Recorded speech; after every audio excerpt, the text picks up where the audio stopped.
All right, welcome everybody to this very special occasion. Today is the 100th episode of the Developer Podcast. Today we have Leon and Robert here with us. Would you like to say something?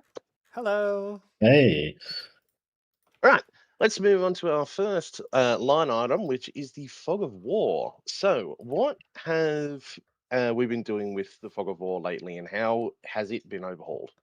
Okay. So, one of the biggest things that came to light when it came to some of the larger scale, uh, I guess you could say stress tests that we've been doing over the last couple of weeks on and off, and just generally just talking to people on the general Discord and Steam, was when you actually started to push all the systems and you had a lot of infected and you had a lot of CERC, you would sometimes see it degrade in certain like situations here and there.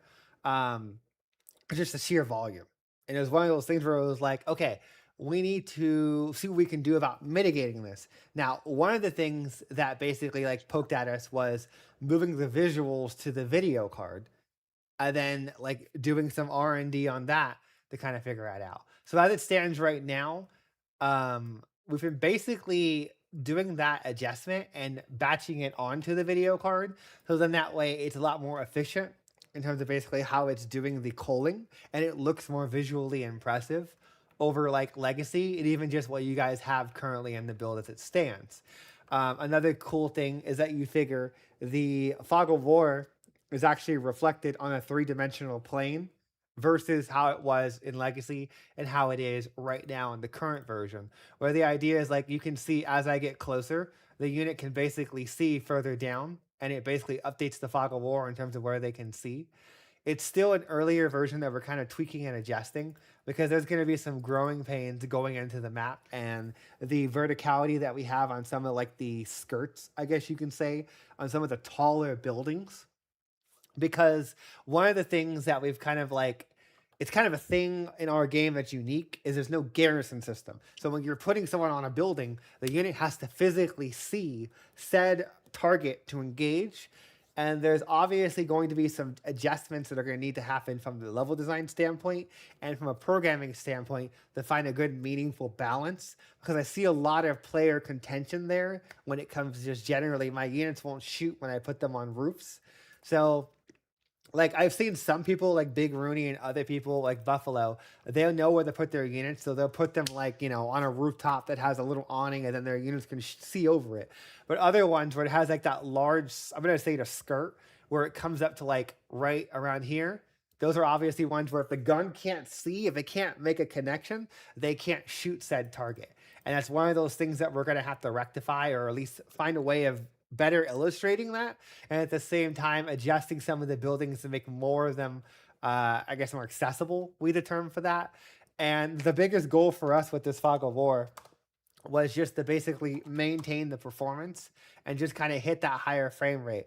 Now, it's still an earlier version. So, Derek, I'm running in 4K right now, so that doesn't help. But you figure it's still an earlier version, and essentially, Derek is still kind of benchmarking and profiling and getting this newer Fog of War updated. Our goal was to roll it out this week, but there were some other last minute performance regressions in relation to helicopter flight that made us okay, let's just leave it on our test maps. We need to take a little more time in the oven before we push this out and essentially just perfect it. Because you can see some earlier examples on like our dev Discord. Here, let me see if I can pull that up.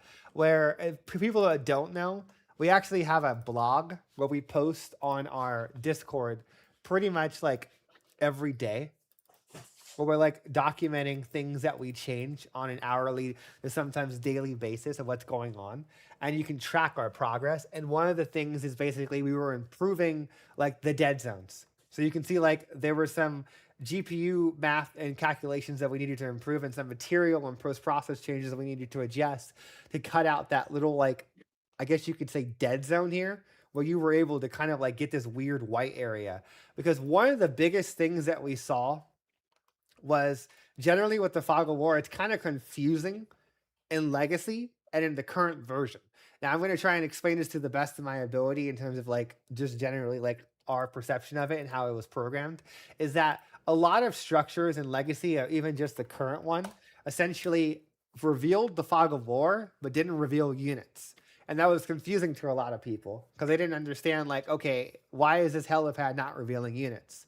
Now, with this change, one of the biggest things that we wanted to kind of experiment with on the experimental goal, because for the patch that's coming out probably around Monday, Tuesday for the Fog of War, there's a patch coming out after tonight that's going to add all the CERC OPS and all the other fun stuff.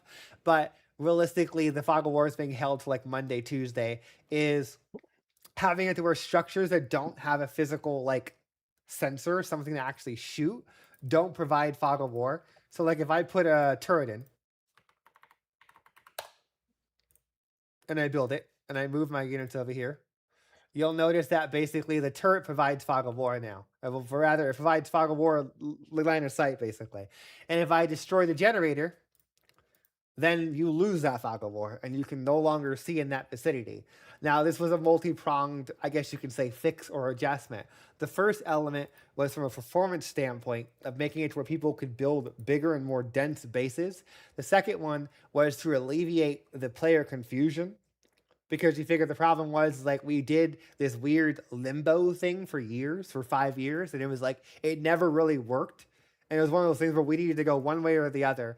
We decided to just double down on making it to where it was more so like, okay, cool.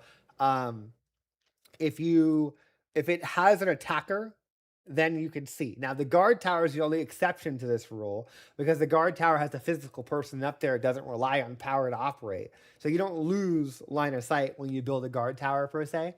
But that's another change that's coming in, and we're really curious in terms of like how people like it, how it plays. I think it's going to be more reasonable because it's not going to confuse people in terms of like, why is my building taking damage, but I can't see the people around it, but the Fog of War is revealed, but I can't see said units unless I move someone over there. It was just this weird thing that we did for years, and me and Derek were just kind of talking about it earlier in the week, and we were like, we just need to get rid of it. Like, I know other games traditionally will have like, we were looking at Command & Conquer 0 Hour and StarCraft and a bunch of other games, and typically they do like a very tiny, minuscule line of sight for the structures themselves. That's like, they do like a tiny little bubble that's like this far in some of the older RTS games. But the problem is that because of the scale of Cepheus and because of the sheer amount of structures you can build, there's a performance consideration. But there's also just generally the gameplay of like, okay, like we've already kind of doubled down on the idea that you need to have a physical presence in your base, whether it be patrols, little birds, scout drones, guard towers, turrets, infrastructure. So it made more sense to us to go down this line of thinking. And I'm curious, just like, obviously this will be coming out around Monday, Tuesday for you guys to try out the new Fog of War and basically just let us know your first thoughts. What works, what doesn't, what's kind of weird. And then you can also see, while I'm already here, the new little UI change, because we were getting a lot of people on Steam and on Discord that didn't understand why their turrets weren't firing, didn't understand why they couldn't build units. So we rolled out that little prototype thing we did for the guard towers when they would lose power to every structure in the game. So now it's more obvious when you're zooming out, like, oh, that's out of power, that's out of power. Who's screwing me?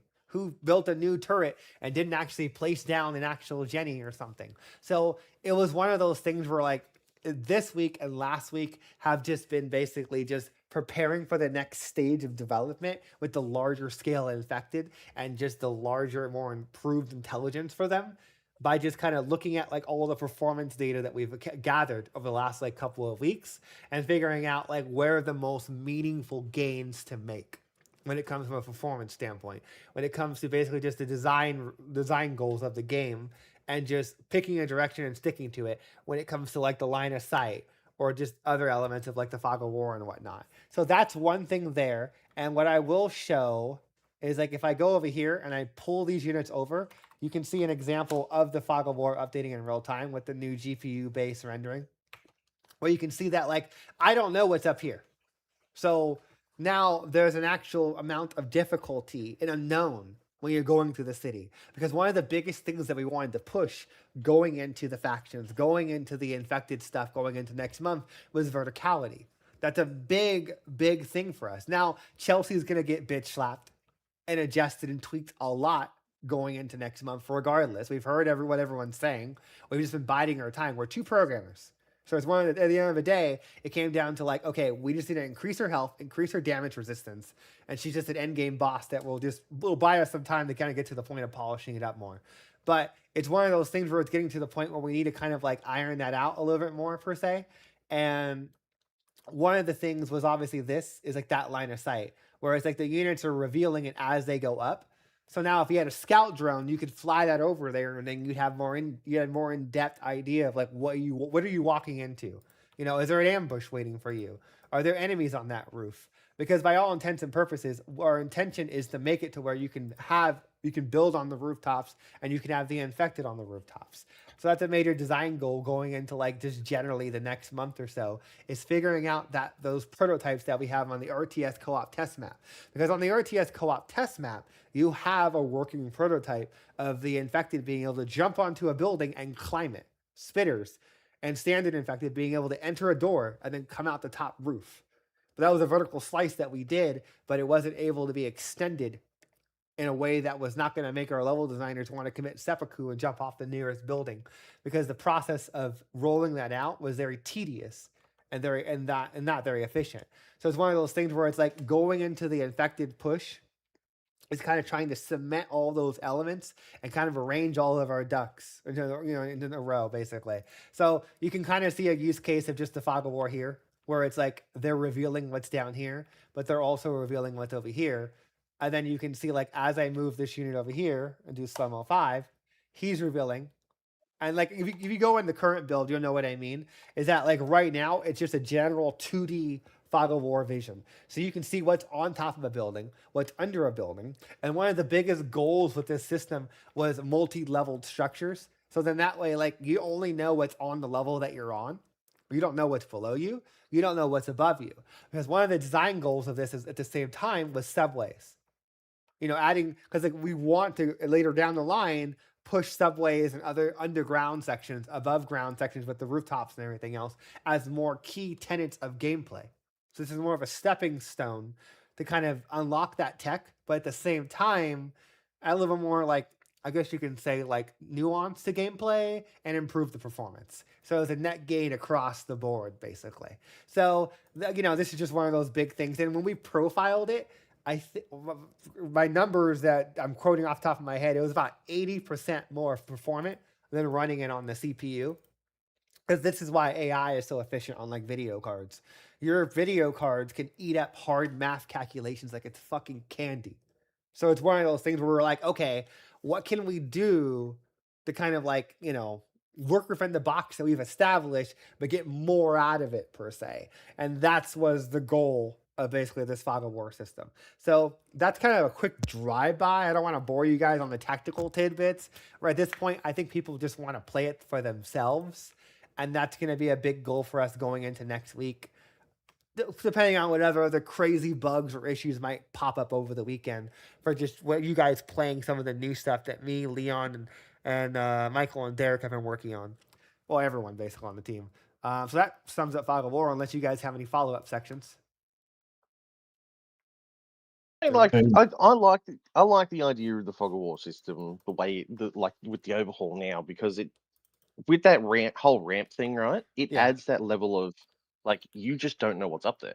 Correct. You know, there could be a jug waiting up there. There could be Chelsea waiting up there. You know. Yes. So like that was a reason to get a scout drone up there, and I think that's a really cool aspect of like, because I've been talking about this for months when we got to the infected card, was I wanted to bring back more of the fear and the actual horror elements of like the infected, and add more uncertainty. So like going out at nighttime is a sense of dread. Like going, you know, not being prepared, not scouting, not planning is a sense of dread. Like you actually have to have a logistical chain. You have to have plans. You got to have redundancies. You know what I mean? Like things are going to go wrong, you know, kind of thing. And that's one of the biggest things that I wanted to kind of like slowly but surely kind of edge in that direction. And I feel like this is in that vision, or I guess you could say the goal and the mirror or whatever of like what I want to accomplish with the game. Back to you. It's definitely something to look forward to in the future. What were you going to say, Leon? Yeah, I would also add, it would also add more immersion, so that the fog of war is now less forgiving than the current one, because the current one, I don't know. It was alright, but I feel like the new one that goes similar to the one from Legacy does give it a improvement to the tactical field on the ground. Mm-hmm. So I'm curious to see how it will play out in the end when we have our playtests and how it does develop the CERC and its unit on itself. Because there's a new layer of planning ahead. Mm-hmm. So That's gonna be interesting. that yeah. Okay, so you ready for the next section? Yep, let's now move on to the next segment, which is the large-scale performance architecture. So Okay. what has changed with the performance architecture so far? Okay, so we're gonna give a quick drive-by on this because I gave a little bit of a couple of tidbits here and there, but one of the biggest things was also just generally like the infection growth. It was reloading queuing, it was idle time, it was active health recovery, passive health recovery. Basically, I've been looking at every system when it's actually stress tests in sheer large quantities and going through and basically subsisting them, managing them, throttling them basically. That's imperceivable to the end user, but it helps out the CPU. So it's one of those things where it's like, now that I have all that extra data and I can kind of see like where the chinks in the armor are, that continued along that trajectory. So just to kind of give you a quick drive-by, let me open up some of my quick notes here. Is like to give you an example. Some of them were like the role buildings and structures. So this was a key thing that would affect performance in networked games. So I don't know if a lot of people notice this, but sometimes you might chug or you might lag around a little bit when you're playing with larger groups, and it would get worse in the mid to late game. Now, the reason why that was occurring was because there was a bug sometimes where the net dormancy would affect structures retroactively in the area to where structures would sometimes wake up when they shouldn't have because they didn't have an event that caused them to wake up. So that was some of the R&D and time that you went into, was bringing down the network traffic and the overall cost on your CPU to maintain and like, I guess you can say, manage those elements. Because in a networked game, in Unreal at least, you have a net driver or like a tick that's basically running through everything and looking for changes.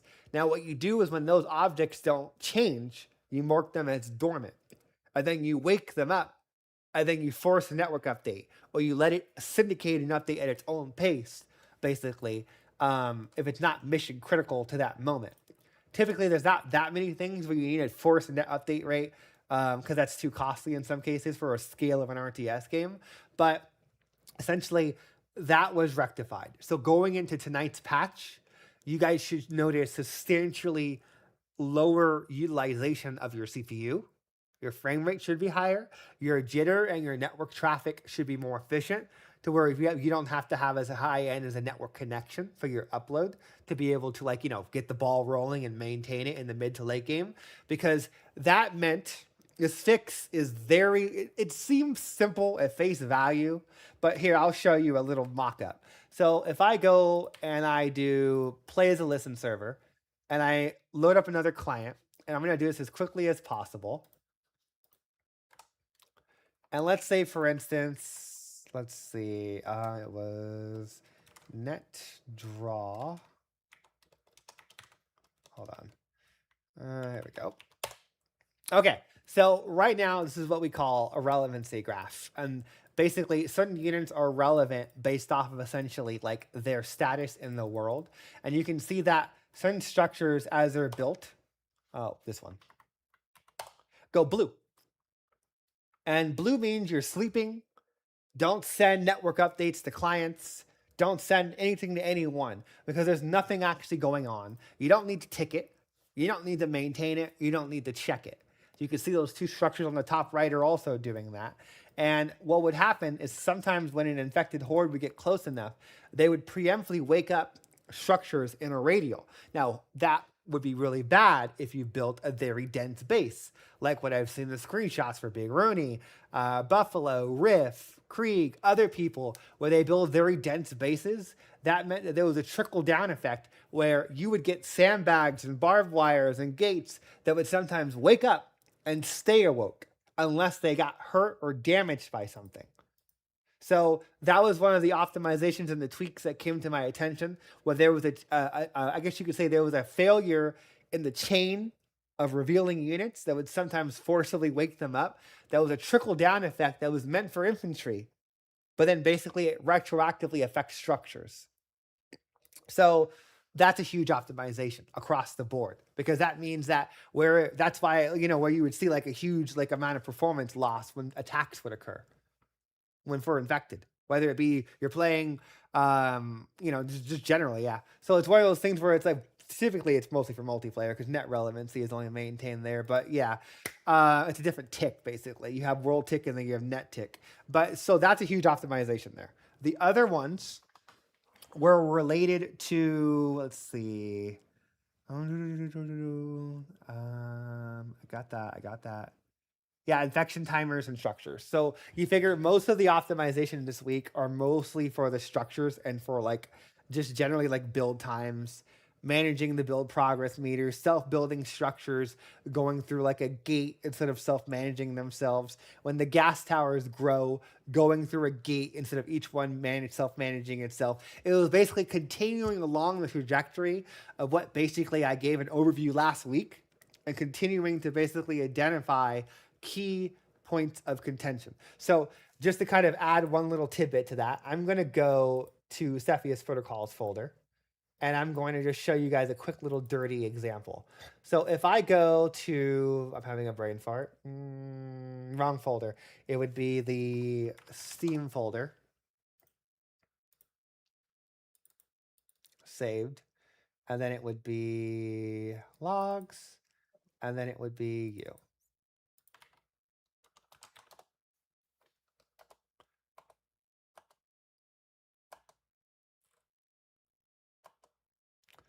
Let's see if I can find. Oh, you know what? I think I was in my Notepad++, so that'd actually be quicker. And if, oh, wait, is it going to? Yeah, of course, because every time you open the game, it deletes the last one. And for memory reasons, it's just how Unreal Engine's programmed. I wonder if I still have that for quick ease of use.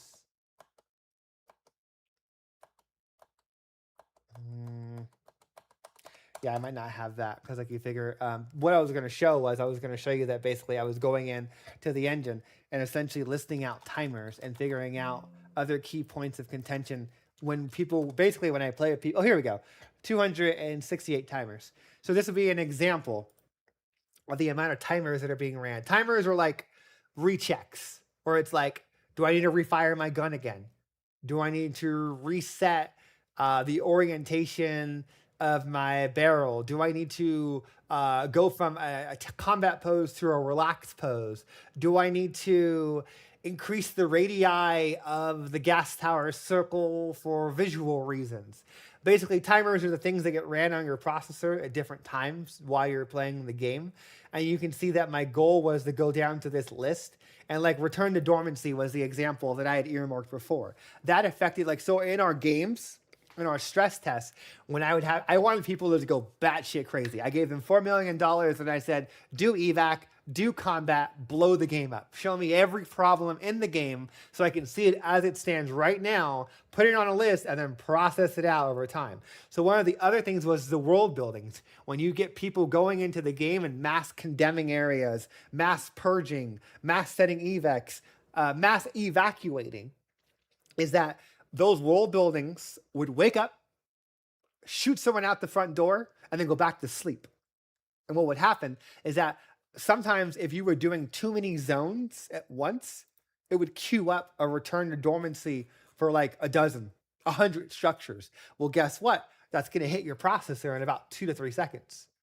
So that was one of the other changes that came about this week, was looking at another example of something that works decent in like an 80 pop or like smaller size maps like Stray Ember, like Angel Island, and those other maps where they're smaller and more contained. But once you get to the larger scale, You have to start doing more sub-stepping. You have to have more management systems. You have to basically time slice. It's like there's another layer of abstraction on top of just doing something. Now you got to have a manager that talks to that as a bridge. Be like, oh, no. You go at point 2, you go at point 4, you go at point 5. No, fuck you. You go point 7 for that one. Because the idea is that you want to time slice it and keep things more efficient, but imperceivable to the end user in terms of basically like, hey, like 0.5, 0.4, 0.8 seconds isn't going to matter.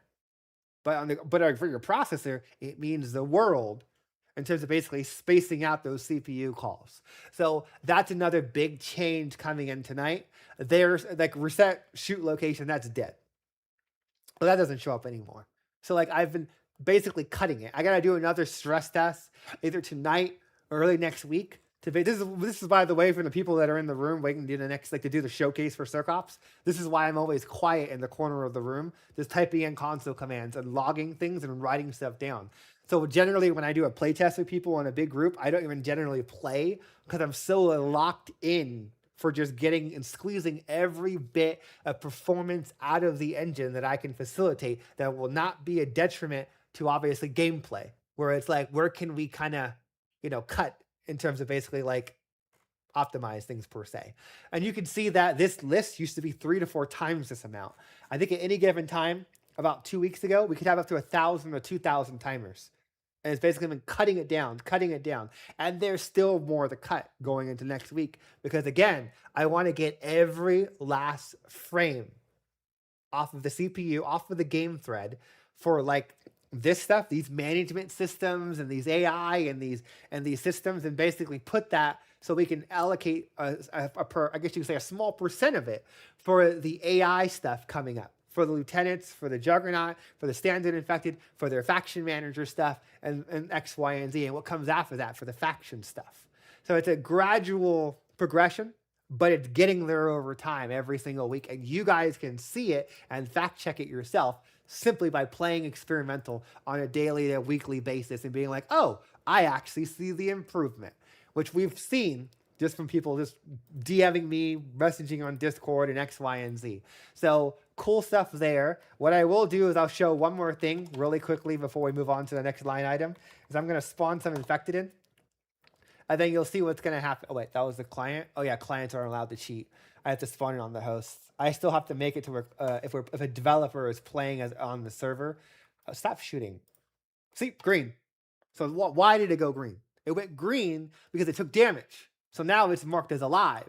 Now that it's alive, it can replicate out to all the clients. You get a tick. You get a cost for that object. And then at that point, now after a certain period of time of it not taking damage, it'll go back to sleep. So now I tell them to kill everyone. Oh, come on. Really? Bloody hell. Okay, wait. Can we not kill that one? Yeah. Yes. Okay, now kill him. Okay, so now we're going to wait. Let's see. Can you get away from it? There it goes, blue. So I might need to adjust that. That was a little bit unnecessarily long. The idea, the thought process was, and I might have to ramp that based off of mid to late game to make it take less or longer, based off of a perceived manager that's like, hey, there's no one in the vicinity. There's no real chance of you taking damage. You can ramp that down if there's not that much going on. So that's to be an example of like getting really every ounce of performance out of the game and the network traffic to keep things efficient and rolling smoothly. So that's like more of like a critique live per se of rubber duckying it, which is a programming term of like you talk out loud about something, and then you might come to a conclusion that you might not have, just compartmentalizing it. Anyhow, so that's that section of performance. It's getting there. It's great. I want to hear what you guys have to say about that going into tonight for the next, patch that's coming out shortly. Give me 1 second. I have to actually release that patch for the people that are going to be playtesting. So let me put that out. For the people that are going to be showing off CERC OPS in the next couple of minutes, the patch is out. Go get it. About 5 to 10 minutes before we start to that. All right, Derivar, next thing. Let me stage the scene while you get ready for that. Sorry, I had my mic muted. The next line item is the vehicle death physics. Yes, so this is a big thing because you figure I've wanted to do this for quite a while, and I had some free time the other day to kind of R&D and prototype it. Is like basically I love when you actually have more of like an immersive, basically like effect going on when like units are dying and just the helicopters and everything else. So slowly but surely we'll add more like sub explosions and let me turn off multiplayer because that's gonna slow down the simulation.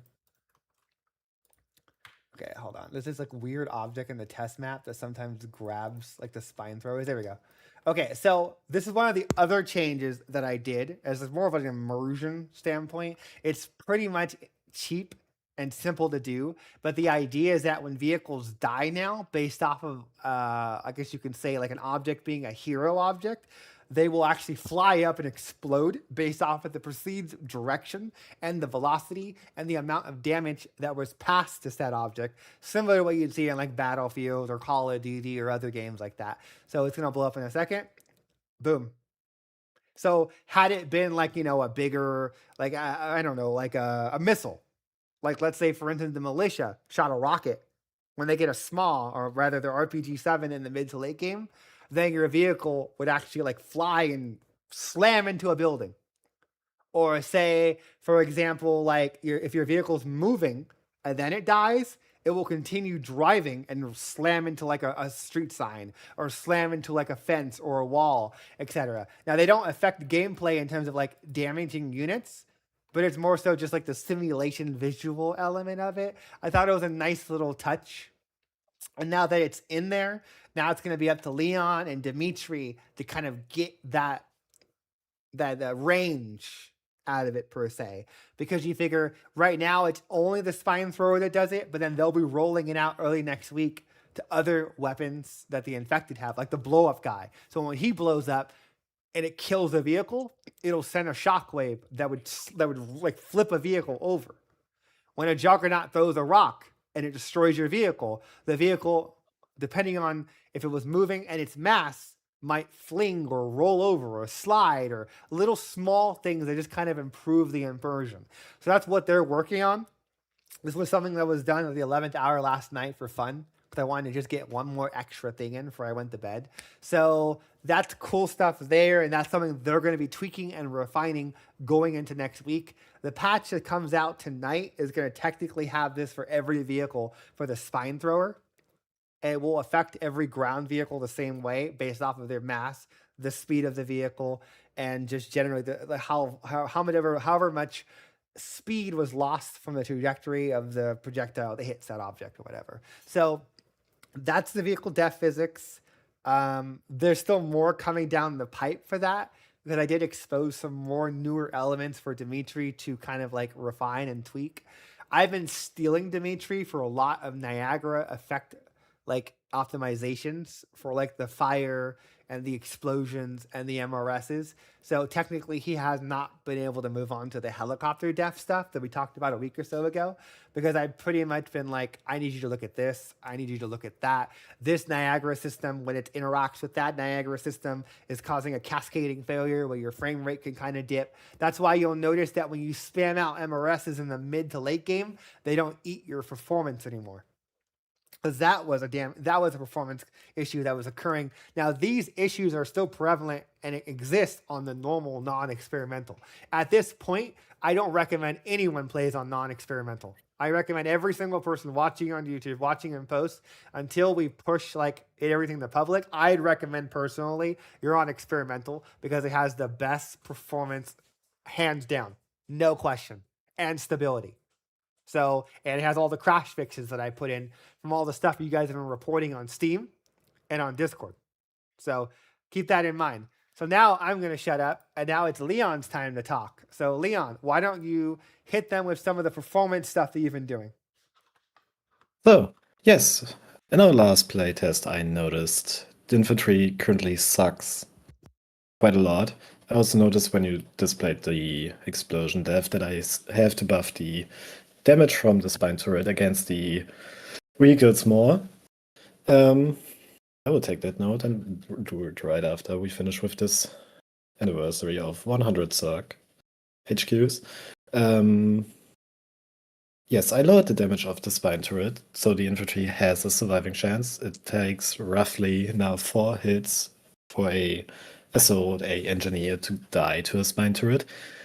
Not only that, I also went in yesterday after I finished around with other stuff privately, and gave the weapons from CERC a 20 to 40% buff to structures. Also, speaking from the 20 to 40%, I'm always going from the number 1.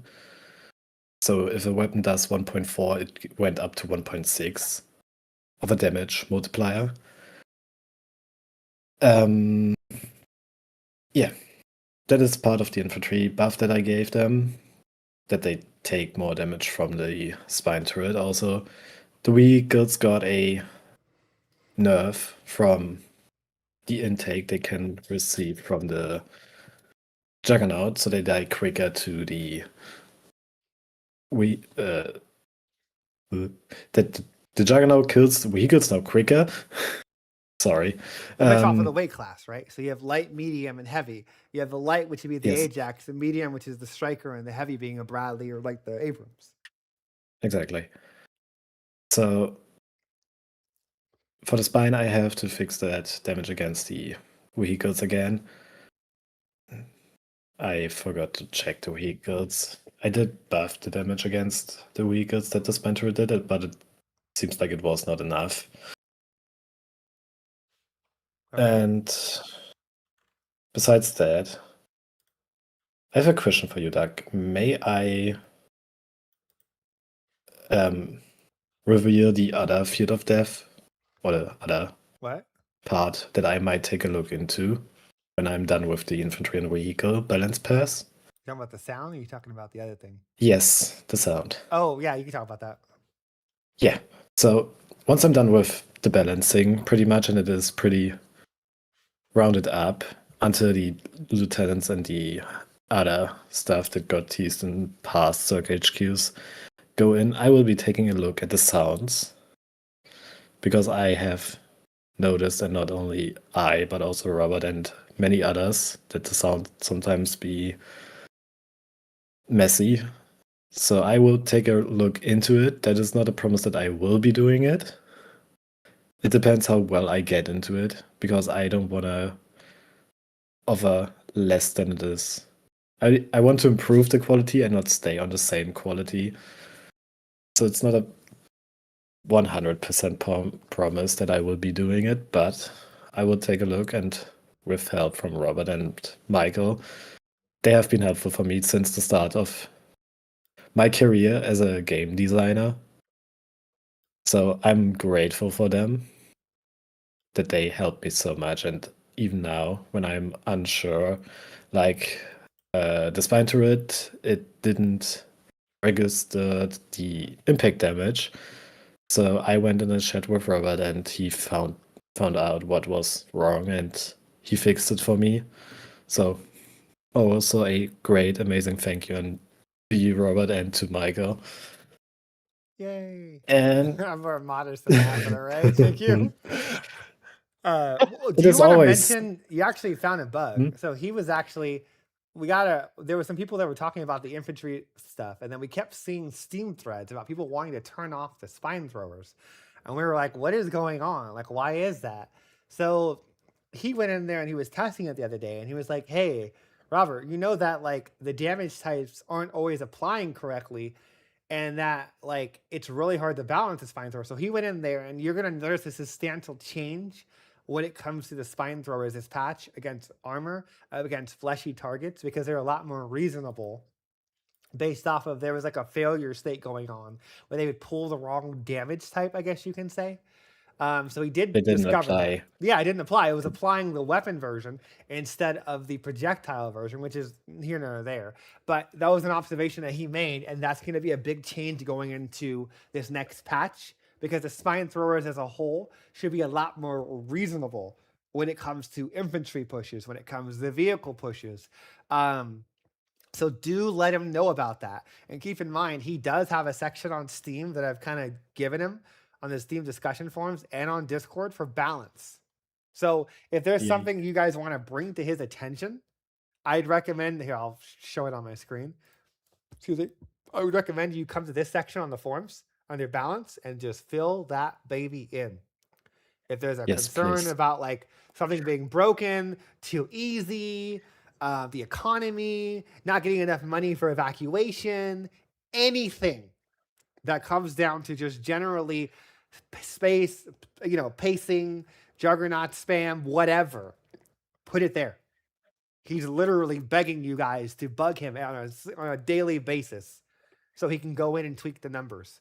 So that way he can get an idea of what works and what doesn't. Now, we still need to put in some better game analytics because technically I need to find the time to integrate in gameanalytics.com, which is what all the big dogs do, like Stellaris and all the other games, where basically they have like a system where when you do actions, it sends it to a website, and then you can see like how often are people dying, what kind of weapons are they buying, what kind of units are they fielding, how long do games last, are they losing more than they're winning? I mean, that's how XCOM knew to make XCOM 2 the sequel. They were like, oh, everyone always dies on their first game. Why? Because their in-game analytics that was sending it to for whoever makes XCOM, I forget their name, was building a database with everyone's details and how they interacted with the game so they can figure out, oh, everyone always loses. Why don't we make the sequel where you lost the war? So, Also, yes, that. since you mentioned the Juggernauts, I did increase the penalty that they receive, so there will not be a much spam of the Juggernauts. They don't know what that means. So basically, the penalty from when they can spawn one unit to the another unit, basically for the day 2 and day 3, I doubled it, but the rest stayed the same. I have given you more saving grace when it comes to the Juggernauts appearances. If I do more, you will notice I will be not alive anymore because Robert choked me to death. I just zoned out. I thought I was reading a good thread. I was going to save this on my channel. But yeah, absolutely. Because you figure it's one of those things where we need to kind of put it out on the wild and test it and play with people. And we need people to write on the forums. Like you figure for some reason there's this like miss that I don't like feedback and criticism. Just don't be a dick. It's not that hard. Just remember there's a person on the other side that you're communicating to, and just let's have an orderly conversation. You want to talk to me on voice? Tag me in general comms. You want to have a conversation on Steam or on Discord? Tag me.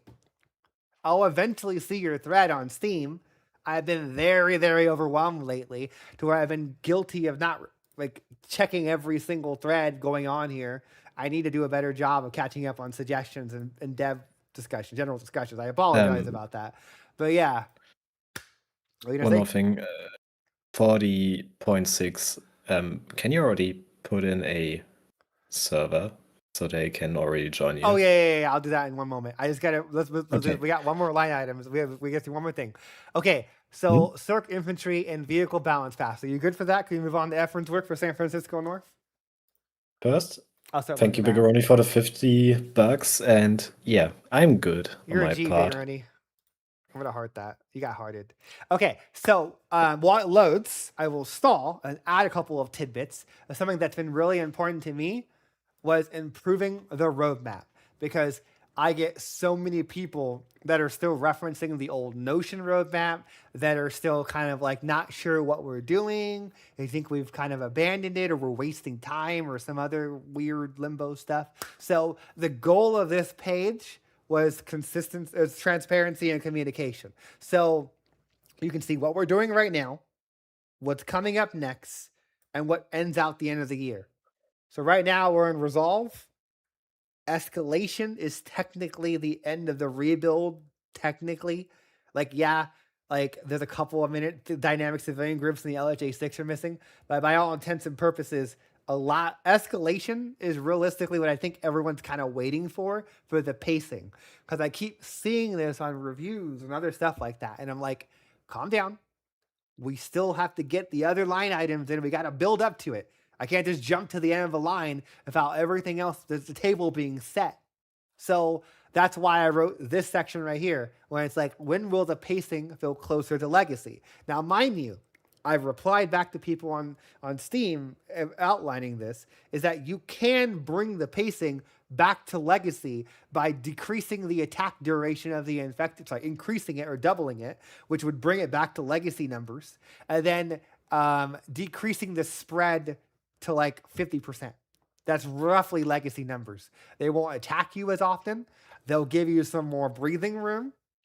And that's another reason why we added those presets. But there's going to be some more changes coming from the back end in terms of basically as we add in the other infected mutations, we're going to be moving some infected around on certain days, and we're going to be expanding the custom game options. So then that way you can choose what days infected appear on.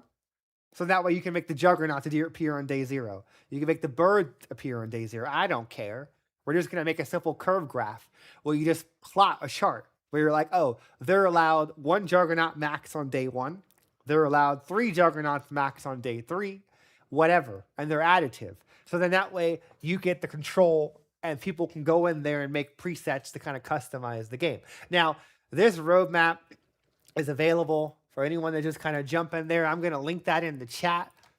There you go. For people that want to look at it at their own leisure. For people that are coming back from Legacy, you can see everything on the old Notion roadmap, what's been moved over, what cards are being moved to. So like you figure the Horde maps are on hold, the Riot Shield's on hold as a TBD. You can see if I go down to 1.2, the Leviathan's coming in escalation. The Javelin rocket launcher is coming in escalation. The Javelin rocket launcher, by all intents and purposes, was the Leviathan killer.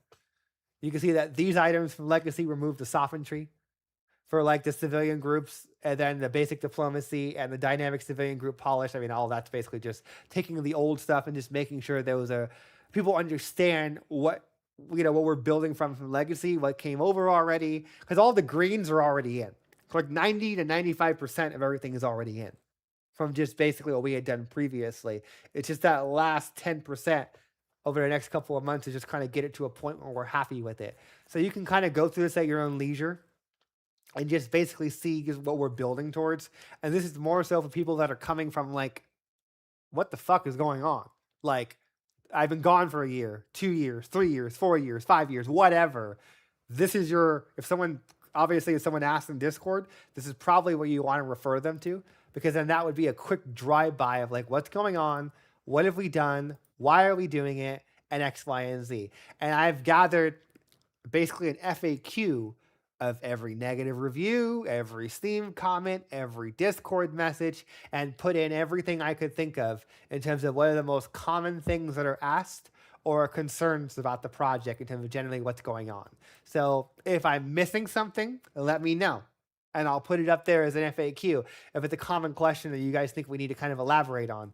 But as it stands right now, we are moving Hell on Earth to basically finish up Resolve by the end of this month, and then start Escalation, which is basically like Cepheus Protocol Escalation, where the goal is that my goal will be to make a new trailer, and just kind of like that'll be where we kind of like push it more from like a public, I guess you can say, appeal. Because then at that point, it'll be like, a little bit more happy about the whole thing. Then you can see every time it's updated for transparency's sake. So that we can be like, oh, it was updated. What's changed? I probably need to put in a section where it's like new.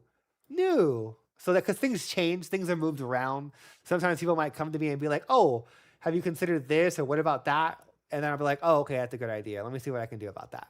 So I just wanted to just really quickly put that in there for people that think that we've forgotten about something, or like, we're changing what's on the to-do list or something.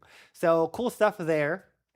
Now, let's get into one of the big things that we've been kind of like having Efren iron out, which was San Francisco North. Now, this technically is going to be coming out tonight, so you guys can play around in the new area.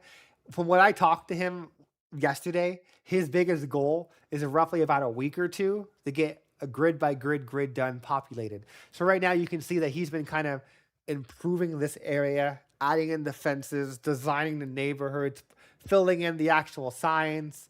and just making it feel like an actual lived-in place, testing it, doing the landscape, doing the navigation.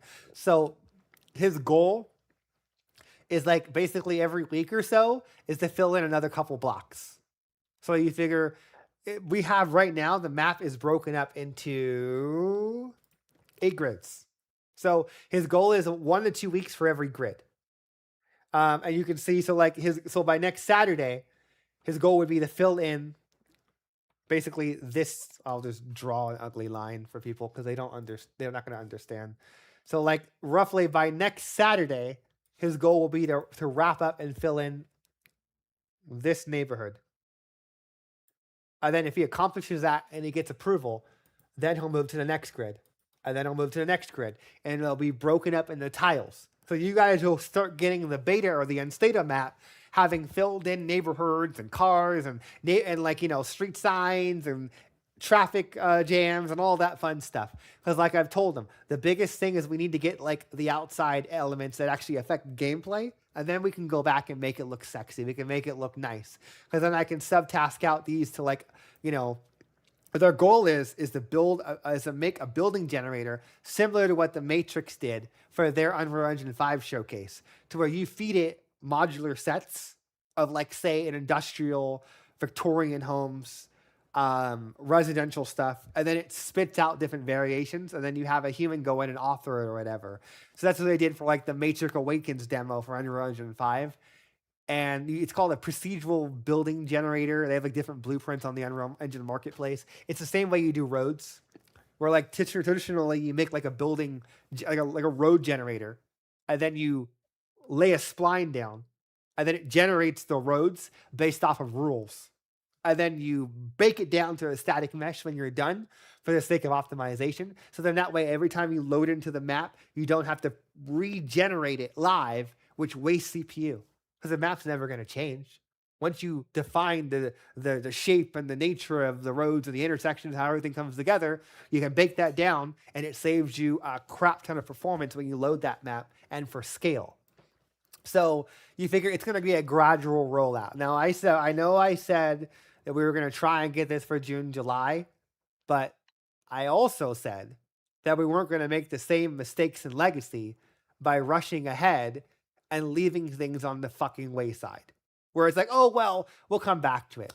Oh, well, we'll fix those pathfinding issues later on. And then it builds and it builds and it builds. So one of the biggest things that Efren's been doing is looking at all the reports that people have been making on like failure states in certain areas where the AI are navigating wrong. They fall off the map. They don't know how to move here and there, and distinguishing them in terms of what is a core programming failure and what is a level design failure, because there's a level that's completely different. And you can see this demonstrated. I'm going to do a call out to Efren, is that he actually streams his work. If you guys are like ever want to like creep one of our level designers, you can actually go and watch the guy that builds all these levels live, generally every day, on his YouTube channel or his Twitch. So he'll go in and he'll just basically show the process. He's building the level. He talks to people on his chat, and it's a very good time for people that are curious about what goes into actually building the levels.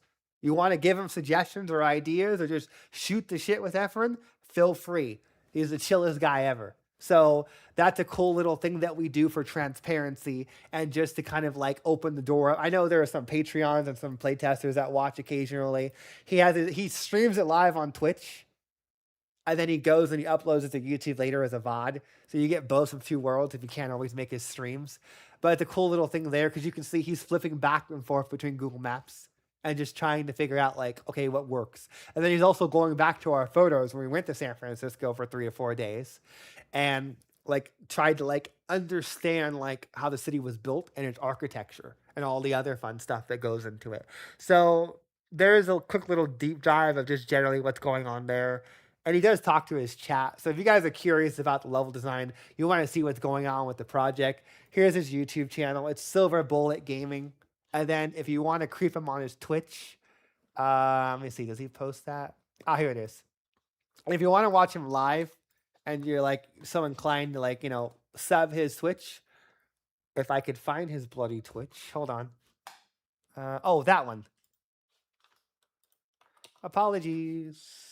Then you can follow his Twitch and basically follow him live and just see what he does on level design and say hi.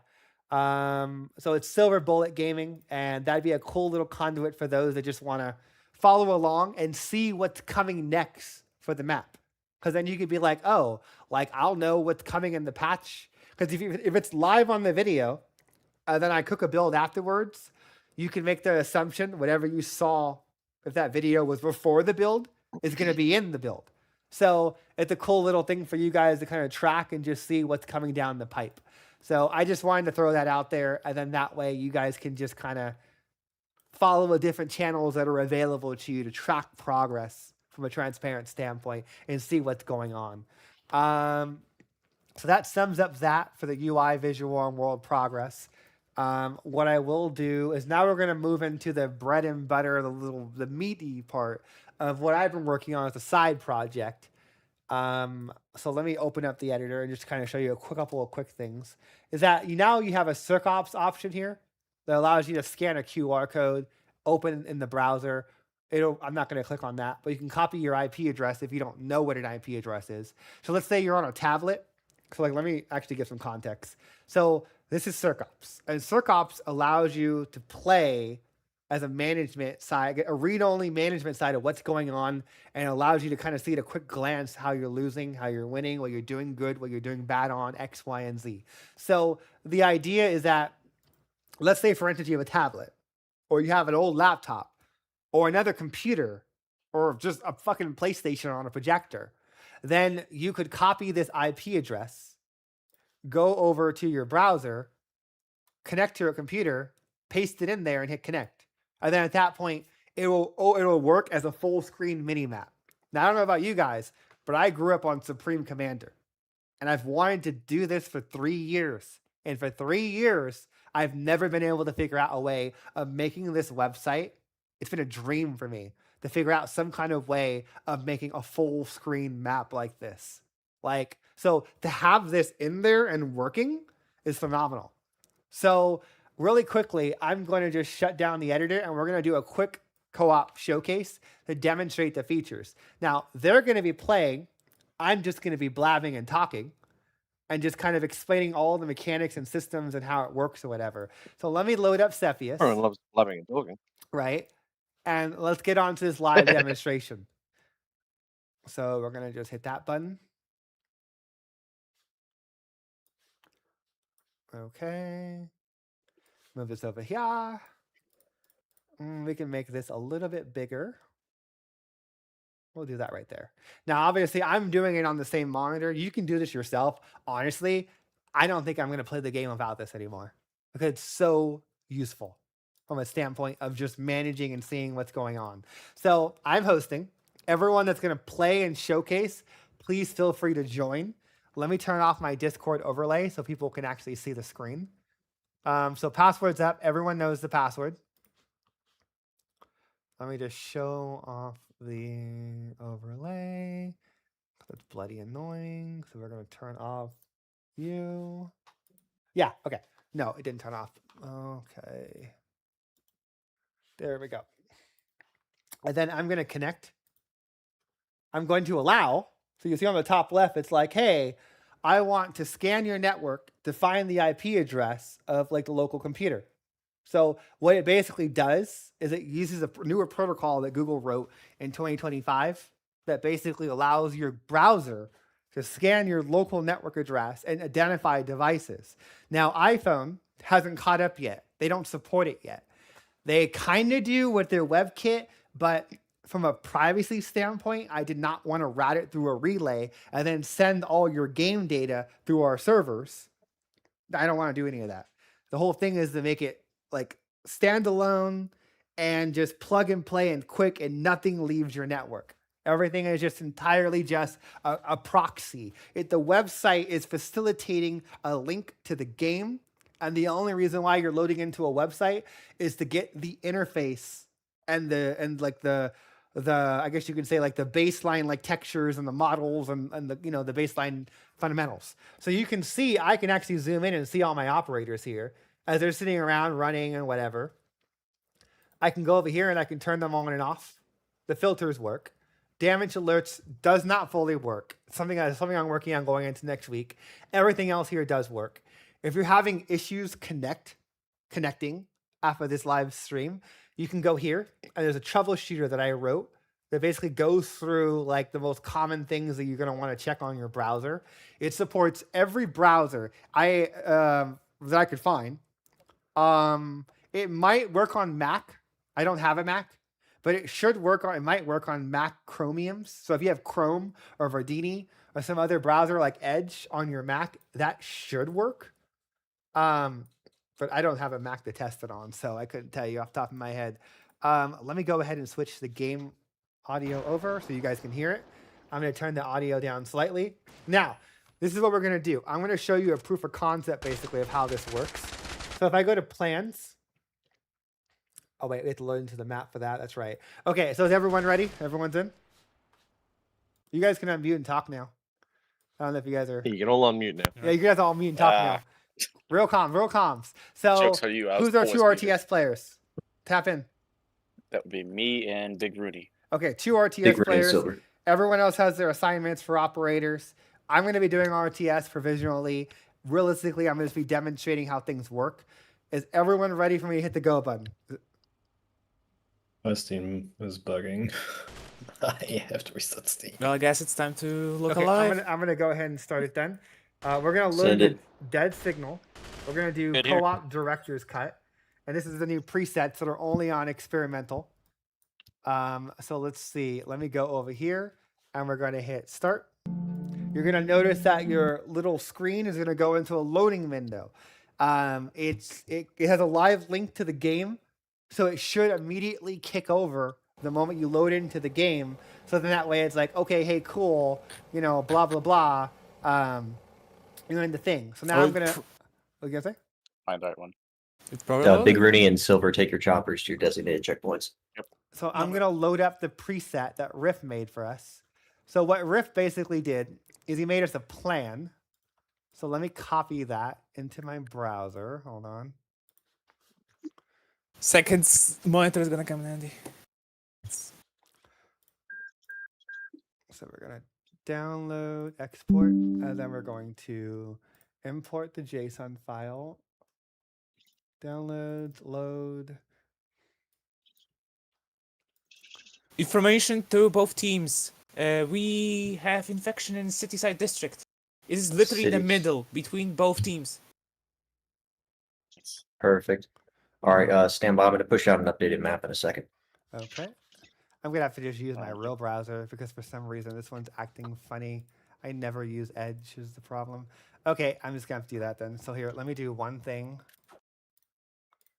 Yeah, I'm just going to do that then. So I hate Edge. I'll have to check that. Okay, I'm just going to use Edge. So you can see that basically in this example, I'm going to connect. It's going to load in all the zones and the sectors. And then you can see that basically they've came up with like, I guess you could say a rubric or a plan of how they want to play the session. Riff is basically operating as more of like a scribe, or I guess you can say a like manager per se, where he's like, okay, we need to kind of, this is kind of our plan for blue team and orange team. This is what our operators are doing. This is what basically like, this is what everyone's going to build. And just generally everyone's going to go. So we're going to have a team secure the LZ here. And then we're going to have another team basically set up another LZ at the CERC military base and basically take the SOC that's here and then potentially Expo down here. Now you can see based off of the vitals on the far right, I can track the infection spread and I can see in a moment's glance where Chelsea is. So from this, I can tell she's in Cityside District because the infected population is gaining slowly but surely. If I go over here and I look-see, let's see, you can see Cityside District. So instead of like looking around, you could be over here building, and then you can look on the top left and be like, oh, she's expoing in Cityside District. She just took Clicker Cove. So then that way, it's a very quick and intuitive way of saying what's going on. And then as you turn on, let's say, evacuation, you can click this drop down, and you can see the travel mode of what that zone's edicts are set to. So let's say I go to Yuba Brenna, and let's say you're playing with some people that are new, or you're playing with some publics or whatever, and they don't know what they're doing. and they keep screwing up the flow, which just happens to Cat quite a bit, where like other people will negatively affect your evacuation sites in co-op or the latter.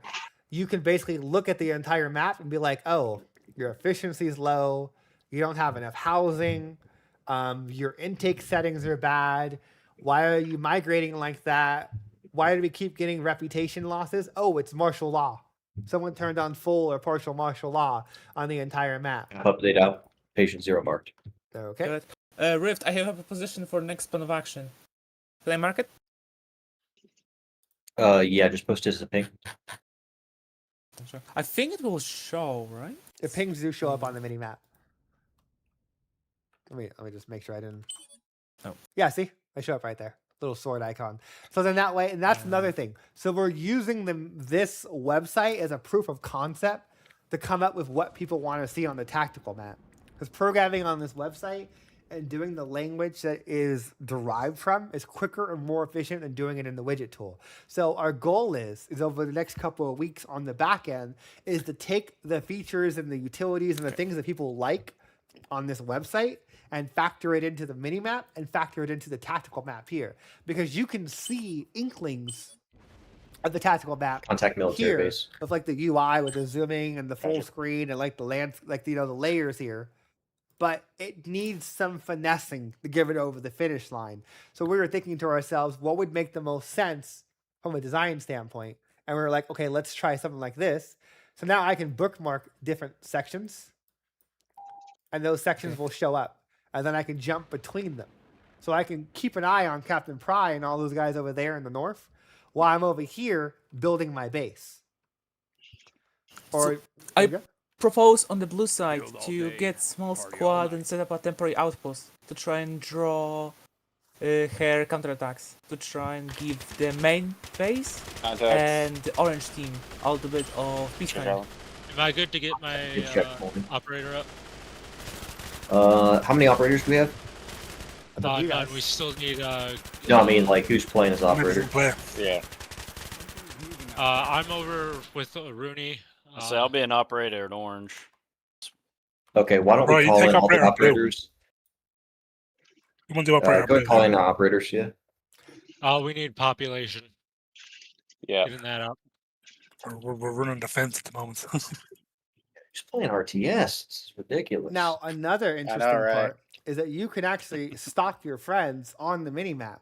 So let's say, for instance, you're playing as an operator and you're like, I want to know what's around me. I want situational awareness. I want to put this on a tablet. I want to put this on a TV or another monitor.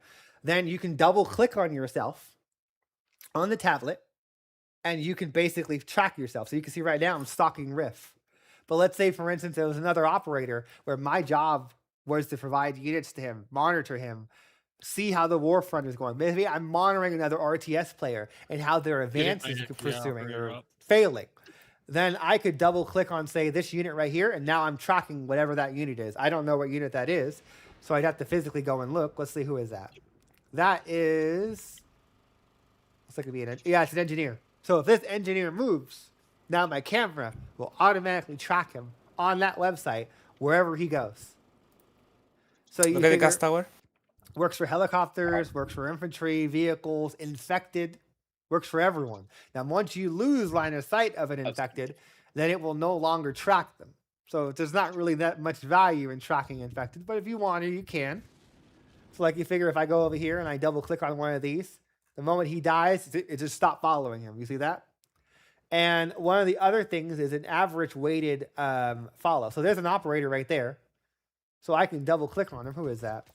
That's Captain Pry. So you figure right now you can see tracking mode is live. You can see it's tracking an operator unit. I do need to improve some of the UI so it says operator then the player name. It does that for RTS drones. Like if I double click on Rooney, it will say I'm tracking a player drone, Big Rooney. I need to fix that. That'll come in a patch the next couple of days. It's kind of one of those low priority items that's just a nice to have. And the other thing is you can drag a selection box like an RTS, and then you can tab follow an average weighted group of units.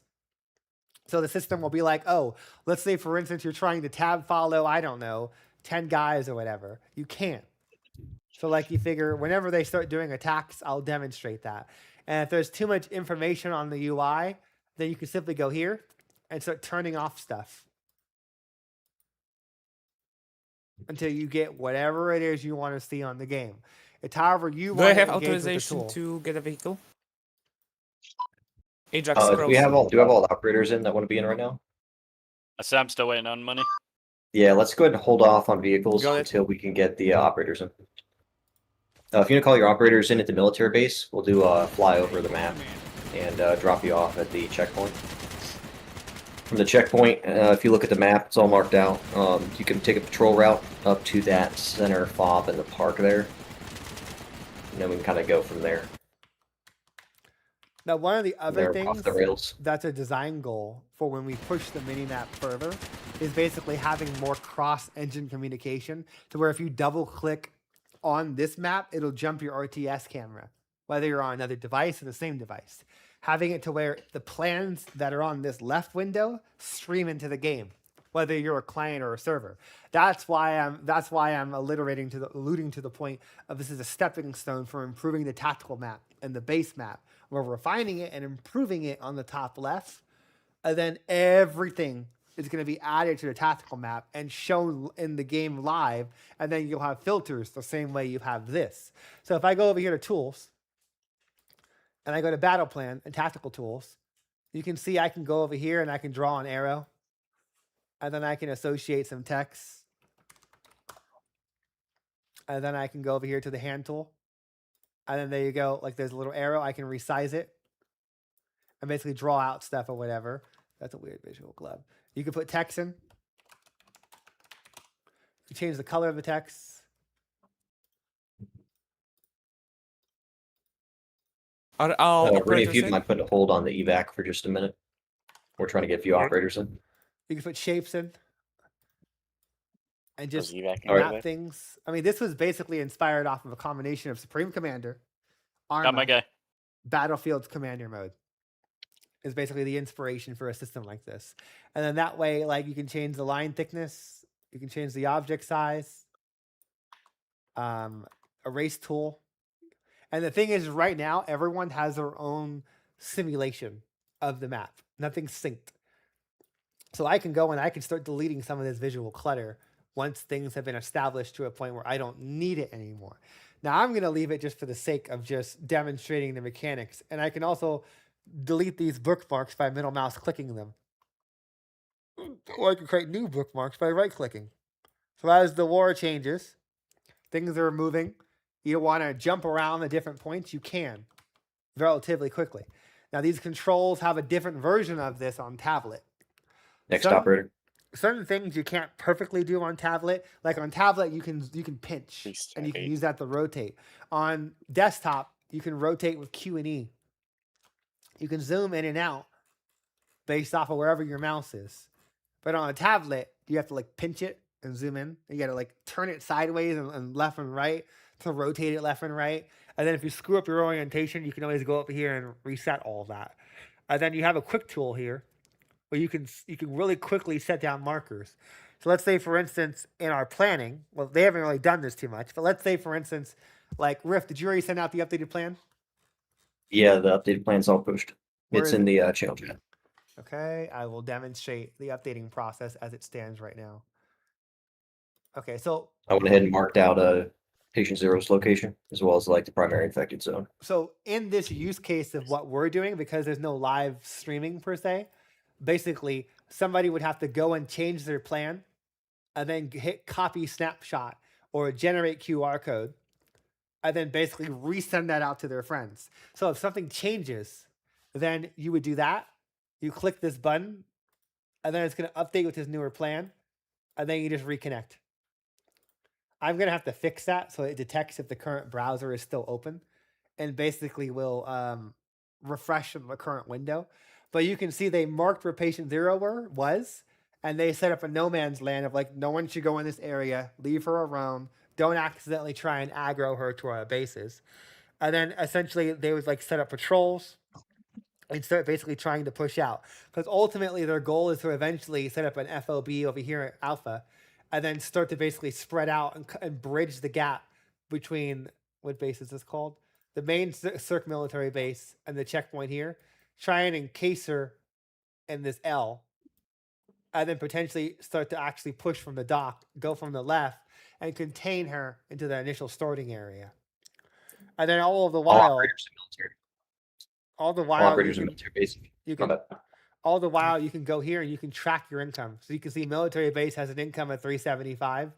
You can see the Coast Guard sector has an income of 600. You can see how much power is currently in that zone.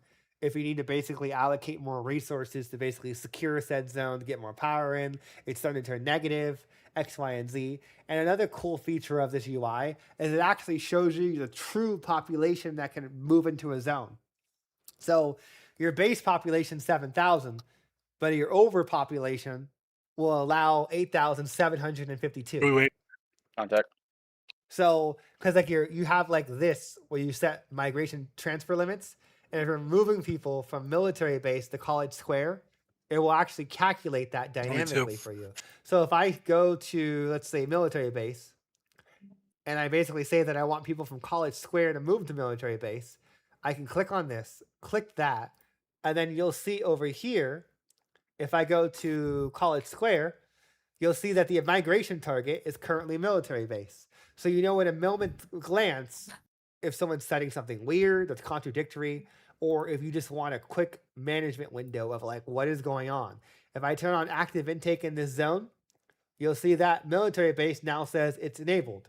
Now, obviously, there are no facilities, there are no staffing, so it's not set up to work in this play session, but it allows you a really quick drive-by way of evaluating like the status of the world as a whole to make quick, meaningful decisions. Because the game is very fast-paced in terms of just generally as things unfold.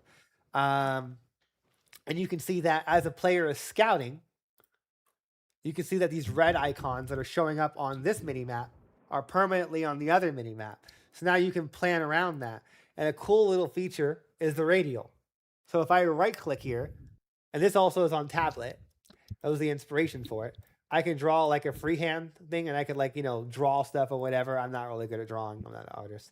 But I can go to text tool. I could click somewhere, and I could say oh, we need to attack here. And then whatever you do basically to mark a location. But there's a cool little radial for that kind of stuff. You can switch to the hand selection tool. You can switch to the line tool, arrow tool, and all the other fun stuff. So it's pretty useful when it comes to just basically being able to jump in there in a moment's notice and just populate the map and plan things out. So you don't constantly want to go over here to the tools window. You don't have to. And then you can set labels and call signs and stuff that does support it. You can turn off some filters if there's too much information. There's an information overload. So you can hide all. So then that way you can hide individual elements. And then you can have layers. So you can move stuff up and down like in Photoshop. Or you can duplicate layers. So the idea is if patient 0, you want that under something else or above something else because it's blocked. You could basically go in and move stuff around like it was a Photoshop layer. And then if you go all the way down to visual options, you can customize how big people's icons are and just generally what's going on. So I can decrease the unit size cards. So you can see the unit size cards are getting larger. Or I can make the structures smaller or larger. This is more of an accessibility thing for whatever people want. And then the last thing is a tactical grid.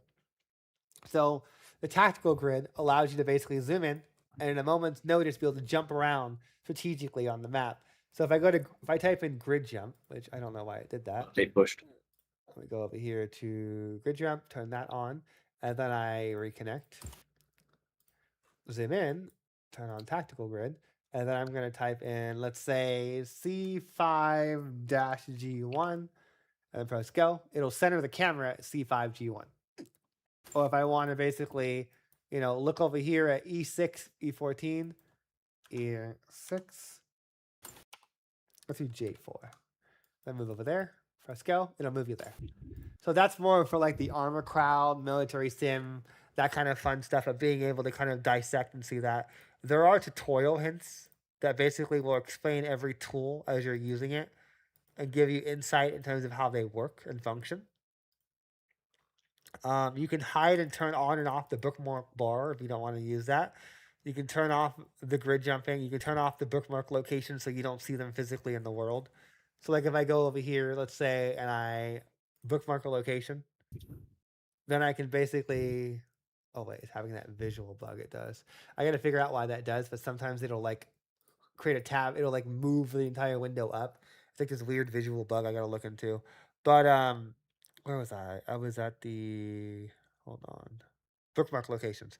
So you can see I bookmarked one. If I don't want to see those in the world, I can turn them on and off via that button.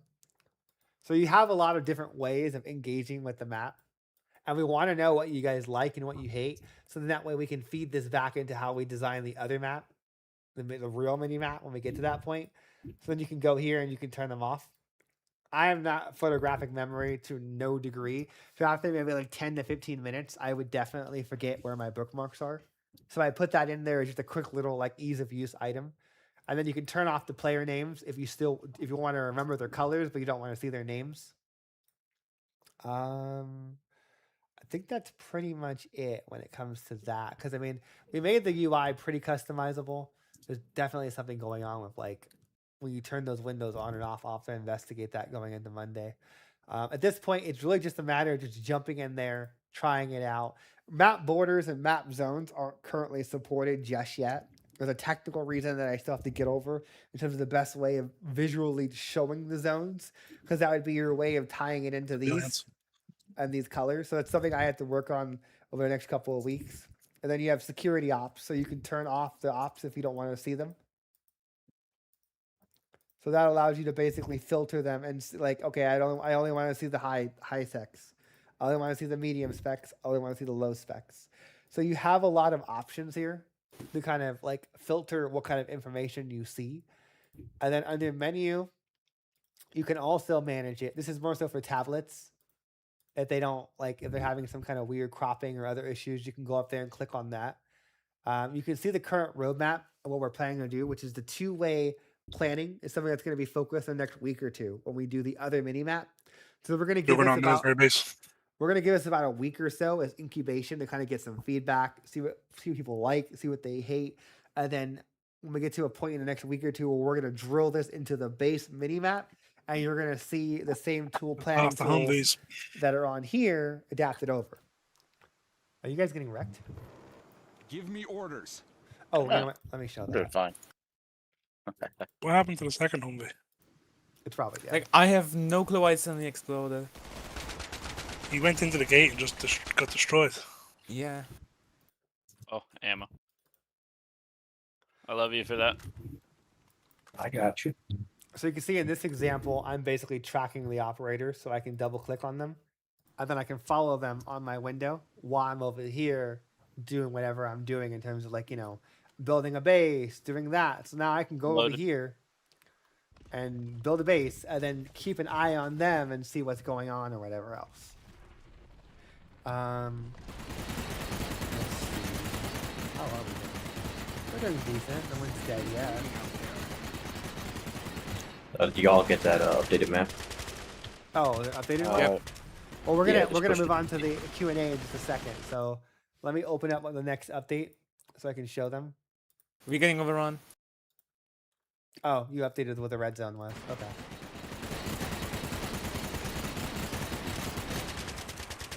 Won't open for me. Confusing. Military base being overrun. We need reinforcements. Or we might pull out. I need money for that. Standard priority reinforcements for blue base, if possible. Oh, they never got the intake up. As you can see, they were hiring intake. We got Juggernaut in blue base. And secure, and they were hiring evacuation, so they were trying to get people out. And then you can see at the bottom left, you can see the vitals in terms of like the efficiencies. So if you were to click here, you can see these numbers here, these percents, or you can see them there. Oh yeah, that Juggernaut is clapping you guys. Old areas around. I think we lost the military base. A Juggernaut snuck through the back line and is murdering everyone in the base. Can you hold them distract for a little longer? I might be able to get our rocket. I mean, we're about to end it, but yeah, we can try. We're about to move on to the Q&A. Okay, so let me just let me go spy on the operators and see how they're doing. So I'm going to demonstrate the tab following. So if I do that and press tab, you can see I'm following those Yup. 6 units. Those ops coming military they can assist. Yeah, I've got a chopper coming to pick up the operators right now if you get a hold position.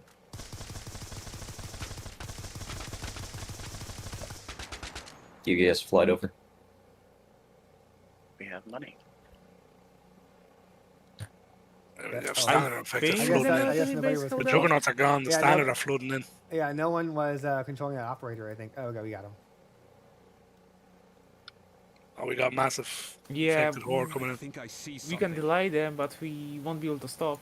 Operators 15 out. Rise back in the fight. Good. Nice. Enemy sighted. Oh, you guys managed to survive. With losses. Mm. Oh, Significant spicy. losses.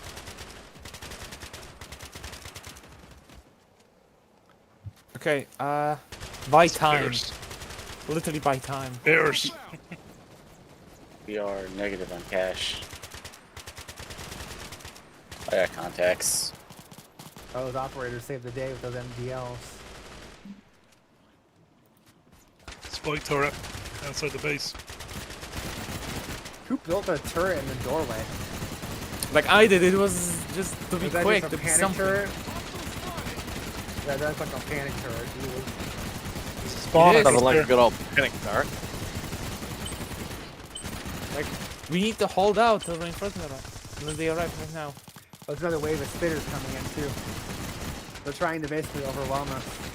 Have they encircled Then us we yet? have to overwhelm them with the Okay, lead. yeah, they're doing. Upper Their, triangle. are those structures or are Update those pushed. update pushed? Okay, yeah, because they've built these spine throwers, so they're trying to basically entrench us. They got the left, they got the center, and they're gonna probably take the port next. And then at that point, we're gonna be trapped. Let me grab the next update you just pushed out.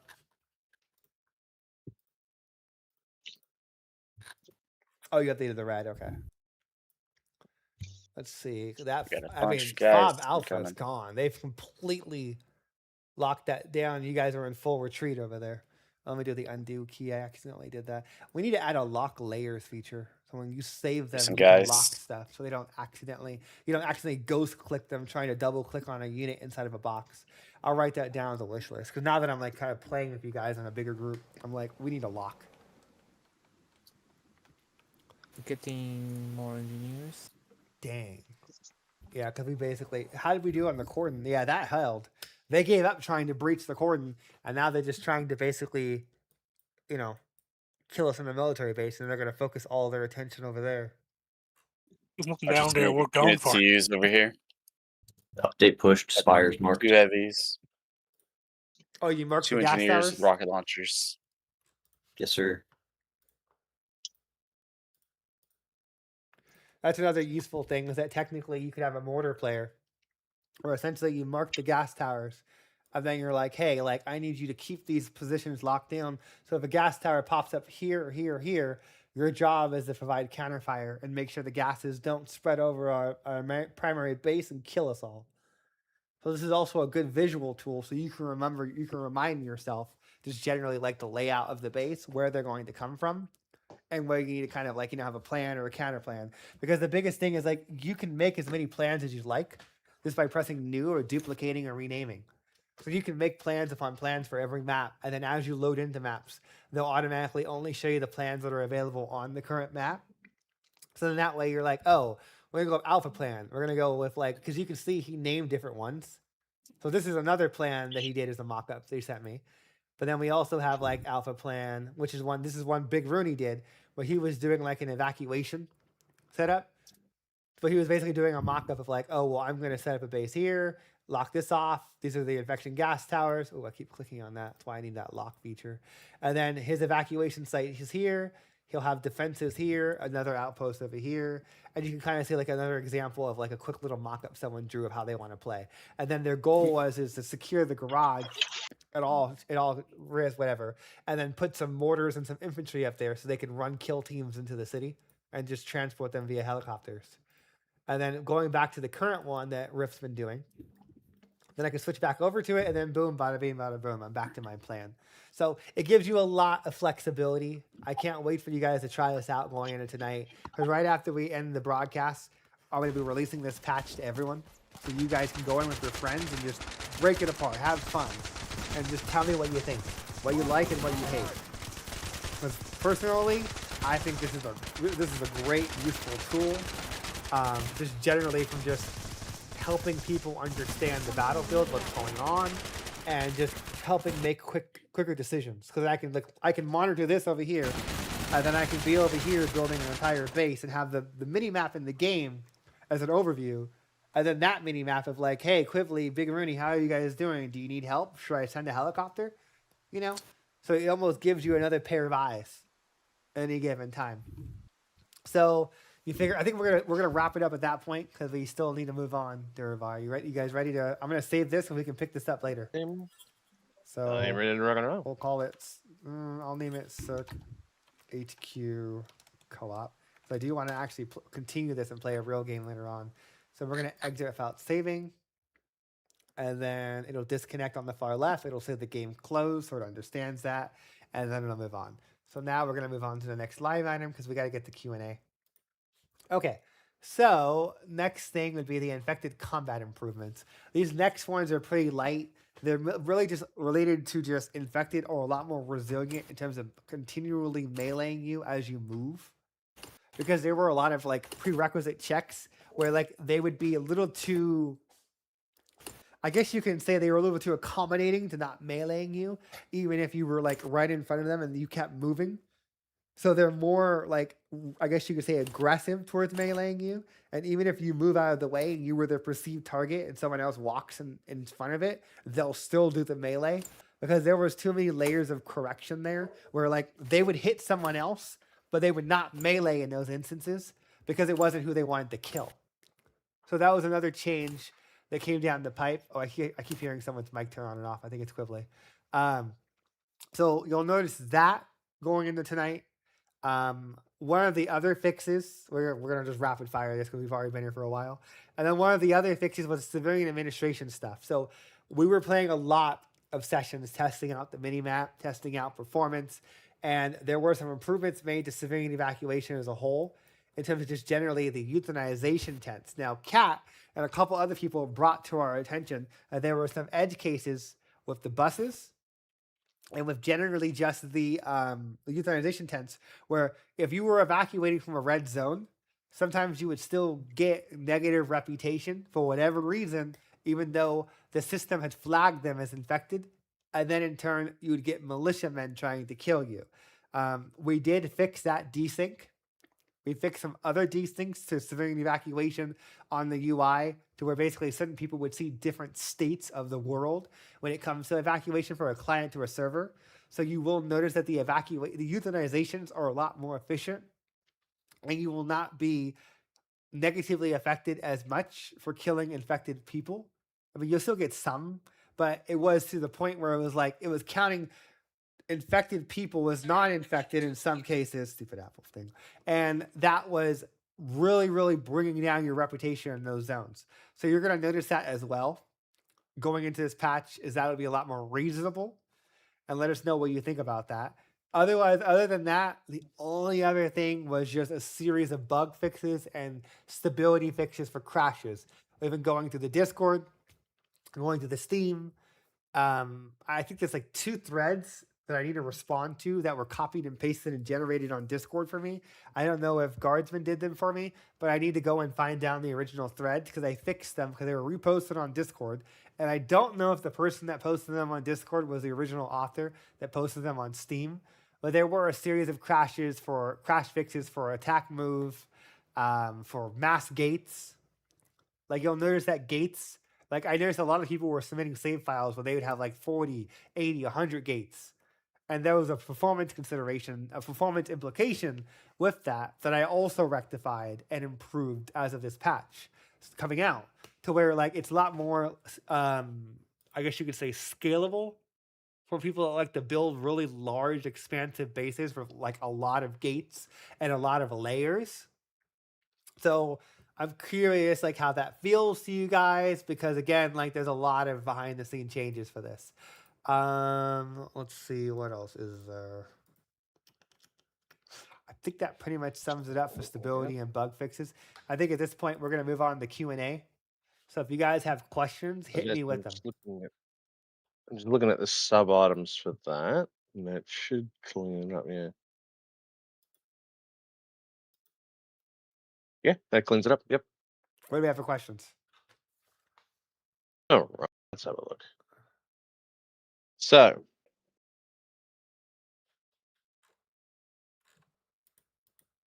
do we have any questions on YouTube? Anyone want to ask a question? Let me see. Let me zoom over and look. I'm not seeing any. I think it's more so just statements. Wait, hold on. Someone asked a question earlier, I think, but Alpha was saying they do it at the end. Yeah, someone was asking whether or not it's the answers are pre-programmed with bots, or does a human get an answer? I replied try with- and grab them off of Steam, but no one's been posting them in the CERC HQ category. So I haven't really had much to pull from there. So we'll give it another 3 to 5 minutes for people to fill in questions, and then we're going to wrap it up at that point. I do see one question on Steam from Buffalo Bills 113. So I'm going to copy and his question's long. Fuck. I can't put that into the overlay. I'm just going to put that as a category. I'm just going to copy the first section of it. Oh yeah, that's way too long. I'll just name it Infected AI and just put it as his username. And then if he's watching, he'll know what it's for. So his question was, with the upcoming new Infected AI units of intelligence, do you have any plans to add any new defensive-based structures for the infected as well? I feel like San Francisco North will give the city a lot of dead space, as they will be capped to respond over such a massive area. Example, if you send tanks to grid A and drop 20 guys in the zone B, and then you build in the zone C, and then someone helicopters zone D, will they have enough to counter every front, or will they be limited in response? And it says edited from original question. So there's a couple of things for that. A couple of answers, or I guess you can say things to that. One, the new infected AI, the biggest thing is adding in the infected walls and making it to where they can actually cordon off and build areas like they did in Legacy to a very basic degree. We need to take that another level in terms of basically like the implementation we did in Legacy was kind of crude, and it needed a lot. I feel like it needed a little more like time in the oven to kind of cement that. So the infected walls would be one element, but also having like the other mutations where they're faster and more quicker to respond. So the speed and the pace is one aspect. Using the Leviathans and the fast travel tunnels is another one. Another reason why we're trying to push the performance as heavily as we are is so then that way we can try and increase the amount of infected from 200 to 300 or 400 and tie that into custom game options. That's more of like an auxiliary goal for us, then that way we can give them more. Since you can go up to 200, it doesn't really make any sense they can't go to 300 or 400. But it's one of those long-term goals, so that's why I'm so keen on squeezing every bit of performance out of the game so that we can figure out where things fall in terms of sustainability. Because it's not just your CPU, it's your network, it's your RAM, it's your video card, maintaining a minimum spec, the recommended, and just all the other fun stuff. So there's a couple of different things that we're looking at to resolve that. When it comes to other strategies, it's going to come down to kind of like, if you look at Rift's picture he drew here, is the perfect example where it's like, you going into a red zone, they should have walls, they should have spine throwers, they should be strategically planning around this area. And that's the biggest thing for the infected push for the next month or so, is to look at this and dissect it in terms of like, okay, where would they close off neighborhoods? So you have to use like explosives to blow through some walls. Where would they close off alleys? Where would they put spine throwers? Where would he put her lieutenants? Because like every 20 minutes in Legacy, a lieutenant would pop up. And that's coming back. But the idea is, instead of just diving your base like they do in Legacy, which was stupid, they're going to more so operate within like subgrids. So the idea would be is like if I go to the draw tool, which I guess is a good use case for using it, and I do a shape and I do a rectangle and I'll do, I guess, purple. The idea would be is like, let's say for instance, one of the lieutenants might take up area of responsibility in this zone. So the idea would be is that if you go into the purple zone, you're going to run into different offshoot mutations, like the blow up guys or the spitters operate slightly different with different, like, I guess you could say modifiers on a twist of gameplay of like the Fenrir girl, her spitters can cloak. So you'll need a scout drone, or you'll need some kind of like way of like making them visible. Another example would be like the blow up guy for like Noah Wells will like essentially when he blows up, he'll spit like a corrosive like gas that'll like the gas tower, but it ticks your oxygen meter immediately. So small little things that just kind of add nuance to gameplay is also just another element we're looking at that would kind of slow down gameplay and make it to where it's not just go, go, go, go, go, go, go, like spread and blow up the entire map in like 10, 20 minutes. It's going to be an actual like progressional flow where it's going to be like orange might be one lieutenant. There's 3 lieutenants plus Chelsea. So the idea is with this next push that's coming, let me find the other tool. I guess this is also a good little demonstration of the builder tool. Is like you figure, let me go to pan, change that to green. Let's say Chelsea sets down over here. So that's her zone. You don't want to go into that zone. That's no man's land. You go in there, you die. And the idea was in Legacy is that box got bigger and bigger and bigger as the days went on. So her area where she was allowed to freely go and help expanded. That's coming back. So it's a ticking time clock in terms of basically when Chelsea is going to get strong enough and confident enough to come to your base, essentially. So lieutenants are more of like buying her time. They're her agents, they're her operators that are basically working on the forefront of like expanding territory. And Chelsea is more sitting in the back and just kind of taking her time and just kind of waiting until she gets strong enough and confident enough to basically go out and start to do these things of her own because she's going to be the strongest one of all of them. So that's kind of like the plan there. And then obviously slowing down the spread a teeny bit, allowing people to adjust the attack duration by time. Because right now, and I think this would help out quite a bit from a balance standpoint and also improving the ramp up, is making it to where like you could set an array on a float graph of the minimum and maximum by day. So, excuse me, Leon will have to go back and rebalance it. But the idea would be is that they'll attack less often on the first couple of days, and then a little bit more around day 3 and 4, and then greater past day 4, 5, and 6.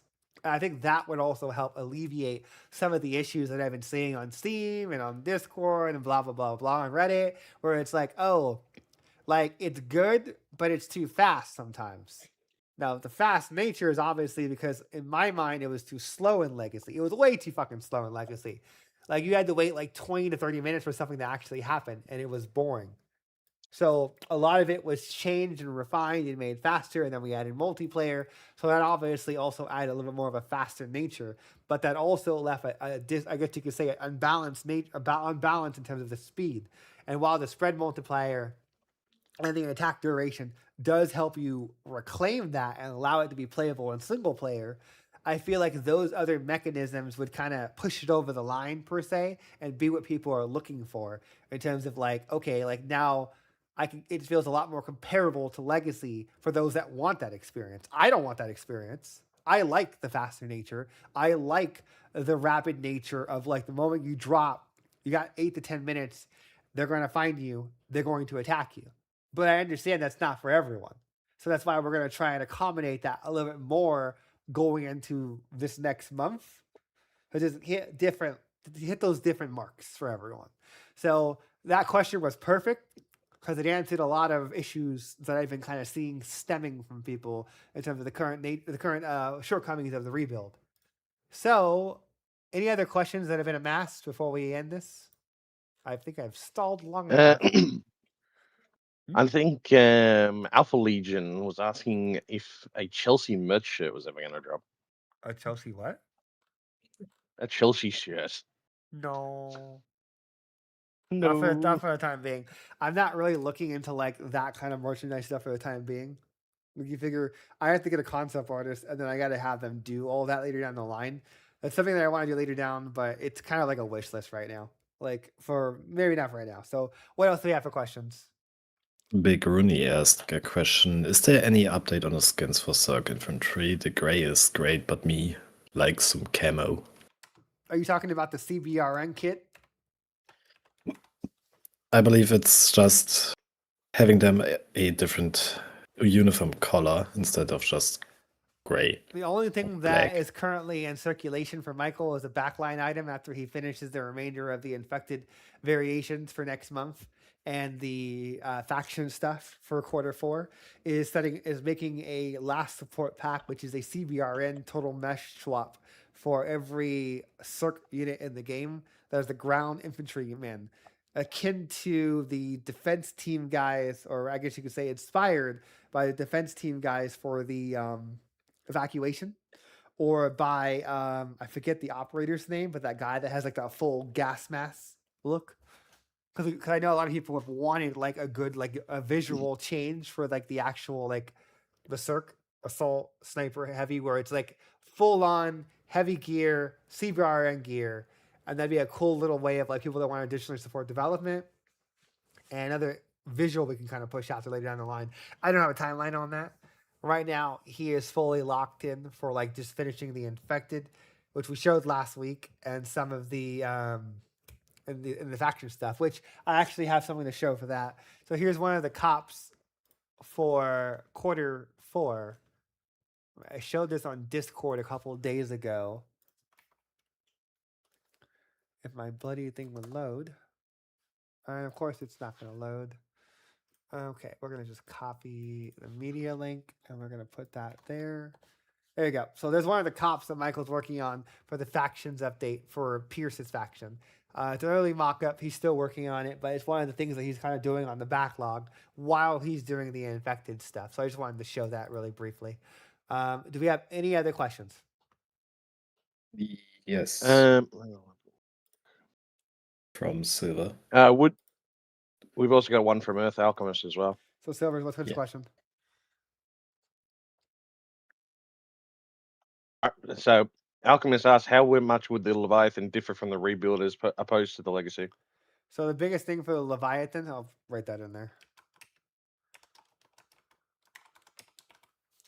So the biggest thing for the Leviathan in terms of basically differences is making it to where he was kind of more of a frustration mechanic than an actual difficulty, because there wasn't enough warning. The way of countering him and fighting him wasn't really fleshed out nearly enough. And then on top of that, like his burrowing mechanic was underutilized. His whole point was he was a siege breaker. So he was a level above the Juggernaut, where a base or a site would build threat. That threat would then mark that base for detonation, or I guess you could say an attack. And the idea would be that even if you had repeaters, he would do his damnness to try and get as close as he could and deploy assets, deploy tunnels. Or in certain cases, he would build up a resistance to the repeater, even if it hurt him, and try and basically rush into the area, cause a very low amount of damage depending on how many repeaters you had. Because we had a mechanic and it wasn't really properly explained, and it does need some more depth there, is that they would force themselves in the radius of a repeater, and a repeater wasn't 100% you're safe. It was more of like it slows them down. They're afraid of it. It's kind of like the idea of the antlions from Half-Life 2 for the thumpers, where it's like eventually they're going to overcome their fear to a basic degree to try and do some damage, and then when it becomes too painful from the sound, they leave. So versus a repeater and no repeater, there's a fixed amount of time they would stay in the zone until they'd be forced to retreat from the sheer pain that they are basically feeling from, like, you know, the sound it's emitting into the ground. So that was the idea, and it's like basically building on that, because you figure a lot of that wasn't explained, and it just needs a little more layers, a little more nuance, and just kind of like pushing their intelligence more so. Because in Legacy, it was more of like, oh, I'm going to attack something. Oh, I'm going to attack something. There wasn't really like a logical planning flow. There was no threat analysis. There was no like, hey, I can't hit this base. I can't break this area we need to start building a database. We need to start associating our failures with a localized region and start to be like, oh, this isn't working. What else can I do?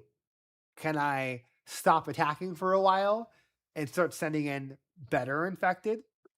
Should I send in a juggernaut, 3 juggernauts, 2 leviathans, a pack of birds?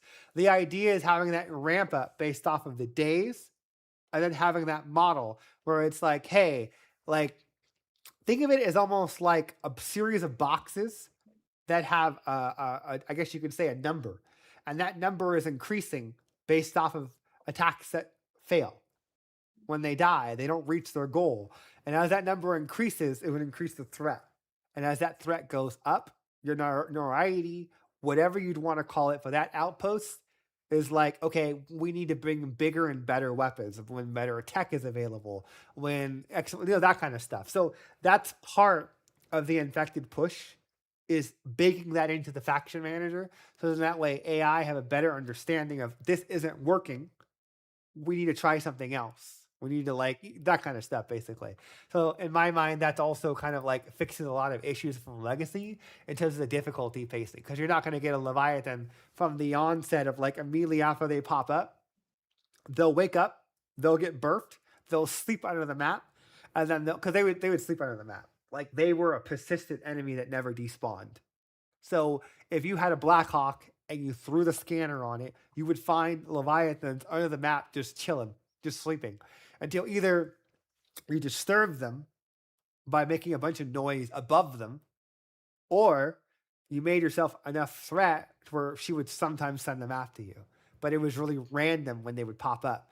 And it's about taking that randomness and making it more predictable, so it's not as like a big fuck you.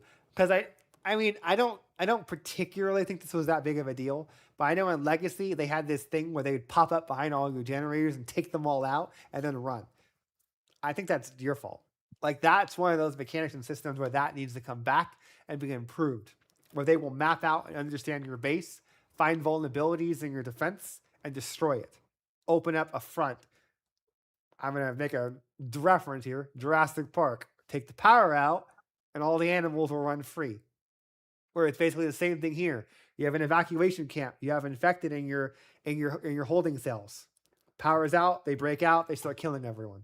Same thing for the Leviathan, for taking out your power, that's operating your turrets, that's operating your guard towers, that's operating your gates. They take that out, then they queue up or plan other things in synchronization. So that's part of it, where it's like we need to kind of focus that time and effort, like the attention to detail we put for doctrines, like the attention to details we put for evacuation or this new tool for planning, and channel that into the infected. But obviously, like I've said before, first we need to get over these last hurdles of quality of life and performance going into next week.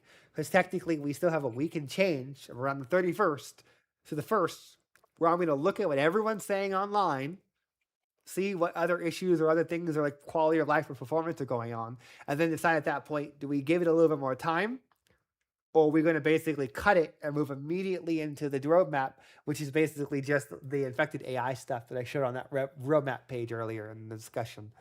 Any other questions? We've got another one from, let me find it real quick, Big Rennie. Okay. Regarding CERC OPS, will it be possible to create a simulation of one of your plans, like the demo you have set up, to see how it would potentially play out? So I think it's more of a predictive algorithm he's talking about. Like something that like he sets up a plan and then, the simulation predicts on how it might possibly play out. I don't think that's in the cards for right now. I don't know about that one. I gotta think about that. I don't think that one's possible right now. Yeah, for right now, that's not a thing that it's in the cards. What else do we have for questions? Anything else?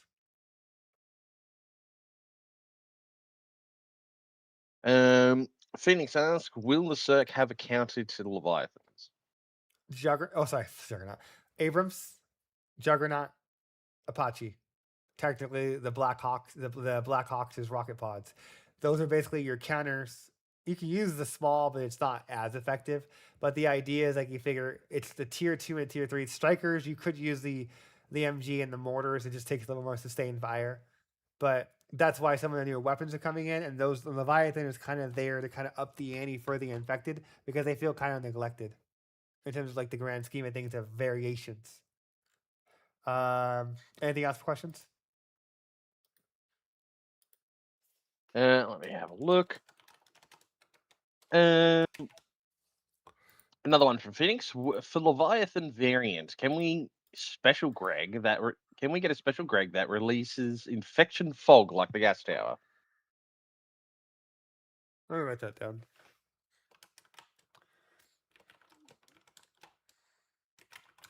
Let me talk to some people about that. That's an interesting idea. I'm not going to answer on that in this very moment, but I'm intrigued because you figure that'd be an interesting like little mutilator that would make it to where like they wouldn't even try and attack you. They just go on your base and they'd spread that gas, and then it would force you to go on the offensive and hunt it down and kill it. And it would just be like a poisonous gas that would start from one area and then spread towards a direction. I think that'd be really cool visually and gameplay wise. Let me write that down, and I'm going to come back to that because that's a Niagara thing for Dimitri, but it's totally doable. And I love that idea. What else do we have? We got another one from B. Rooney. Will a horde system be incorporated for infected to march large groups of individual infected into large? I'll merge large groups of individual infected into large groups of what? Into large groups in large mobs. What's the question? A little tongue breaker. Will a horde system be incorporated for infected to merge large group of individual infected into large groups in large mobs? No. The emphasis on the AI is that they're built into squads. They have a squad leader, and they operate within that squad in cultivation to like other plans that they're assigned. The faction manager acts as a grand orchestrator. That's like, oh, you're a team of spitters, you're a team of standard infected, you're a team of blow up guys. You guys are working together. Those guys are flanking. That guy is sitting in the corner, sucking his thumb. Like, you figure it keeps them isolated. Now, there is some merging, but the merging is not like, the merging is more so like retasking them for new initiatives per se, and it puts them into a new mob. That's why sometimes you'll see infected that kill a base and they stand around for a couple seconds, and then all of a sudden all of them get a wake-up call. They start running in a new direction, and it was because the faction manager was like, oh, you got work to do, go kill that base, go counterattack these people that are attacking me. That's currently how the system operates. It's going to stay like that. But the biggest thing is adding that model so that people understand what's working and what's not. So they don't just throw bodies at you endlessly. And there's a ramp up, not just by the day, but by the like actual, like, is this working kind of deal. What else do we have for questions? Silent Song asks, can you explain in what details you can give 2 minutes. about the infected and their behaviors? The behavior I'm looking forward to is self-preservation and stealth. The self-preservation is only going to be relegated to like the spitters, Juggernaut, Leviathan, and Lieutenants. Maybe the Witch. There's only going to be really special hero units that are going to have any semblance of intelligence, of self-preservation. Everything else is a drone. Everything else is they're going to throw themselves on you. They're there to test your defenses. They're there basically to wither you down. Like, there's only the special ones. So that's kind of part of it because I'm not really happy with how the spitters function. Derek's definitely not happy with how the Juggernauts function in terms of their combat viability and their responsiveness. And then we're both going to tag team Chelsea and spend a good considerable amount of time adding in her cocoon state and adding in her like redundancies and layers. And that way there's a little more checks and balances for the early game. So she can't just wander into a base on accident because someone wasn't paying attention and they lured her into their starting base of an Ajax that was scouting, which can happen. And most people crash out and stop playing at that point. Because they didn't realize they can't kill Chelsea in the beginning. You really can't. Unless you, like, get lucky and mass out a crap ton of units. What else do we have? We'll have one more question. One good one. One last question. No, Not there's any no, question. Good. I don't. No. I don't see any. Yeah, I don't see any. There's no hard ones. Do you have? No. Maybe you. Do you have some words for the 100 CERC HQ? Yes. 100 Saturdays. Oh God. What do you have in mind? You putting me on the spot? Yes, Yeah. of course. I'm gonna do my sigh. Fuck. You wanted a hard question. There you go. What does it mean to you that we've now reached this milestone in the podcast? Like how big and significant is this for you? I think it's substantial because you figure there was a good period of time where people thought we were going to give up, we're going to finish, we're chicken shit, we're not doing anything, you name it. And you figure this just shows how committed we are to the project of seeing it through, investing into it, doing the launcher, doing the website, continuing to improve the fog war, continuing to improve the performance, continuing to listen to people, what they're saying, the things that we can act on. Because obviously we can't do everything immediately in that moment at that very time. That's not reasonable nor understandable at any spectrum of game design. Things take time. It goes through different layers of authority. Different people have to be involved in decision making and everything else. But I would just say that the 100th to me means a lot in terms of basically we have a great team, we have a great community. They can be a little bit overzealous at times in terms of pushing their opinions, but it's one of those things where like I enjoy what I do. This is a passion project for me. I wouldn't do anything else. You figure I had a nice cushy IT job. I quit it just to focus on this full time. Because you figure, systems administrator job, because I wanted to basically make this game. I wanted to make games. I love playing games. I love RTS games, and Cepheus is my dream game. Making a true hybrid RTS TPS game. And I know people are going to burn me at the stake for it, but nothing's ever going to change my mind. We put operators in a long time ago. They're not going anywhere. So it's one of those things where it's like, this is the game I want to make. This is the game that I want it to become. In terms of basically like the map is a testament to the layer of strategy and planning that I want to go into the sessions, how I want things to play. I want to build on everything that we've failed on and what we've succeeded on and just continue to keep doing this, continue to improve the game and, make it fun. I mean, because like you figure me and Hawkins and Michael were in the room the other day. We were like, shit. Certain aspects of gameplay, like the infantry, just aren't fucking fun. It's too much of a slog fest. But it's being honest with yourself. What is the shortcomings? And then being like, okay, we can fix that. Leon, why don't you allocate some time to fix this or do that? But at the same time, like, pacing it per se. So I don't know. I'm kind of ranting at this point, but it's one of those things where it's like, to me, that's what's most important is delivering on the vision that I have imagined for a true like simulation RTS game of I Am Legend, 28 Weeks Later, Left 4 Dead, but allowing people to customize it and then adding in like the other elements like the operators and the tactical maps and playing with your friends so you can make your own scenario. You can go and watch a new zombie movie that came out yesterday and then come home and play it. That's the biggest thing that's most important to me is like, when the next 28 Weeks Later movie comes out, 28 years later, whatever the next one is.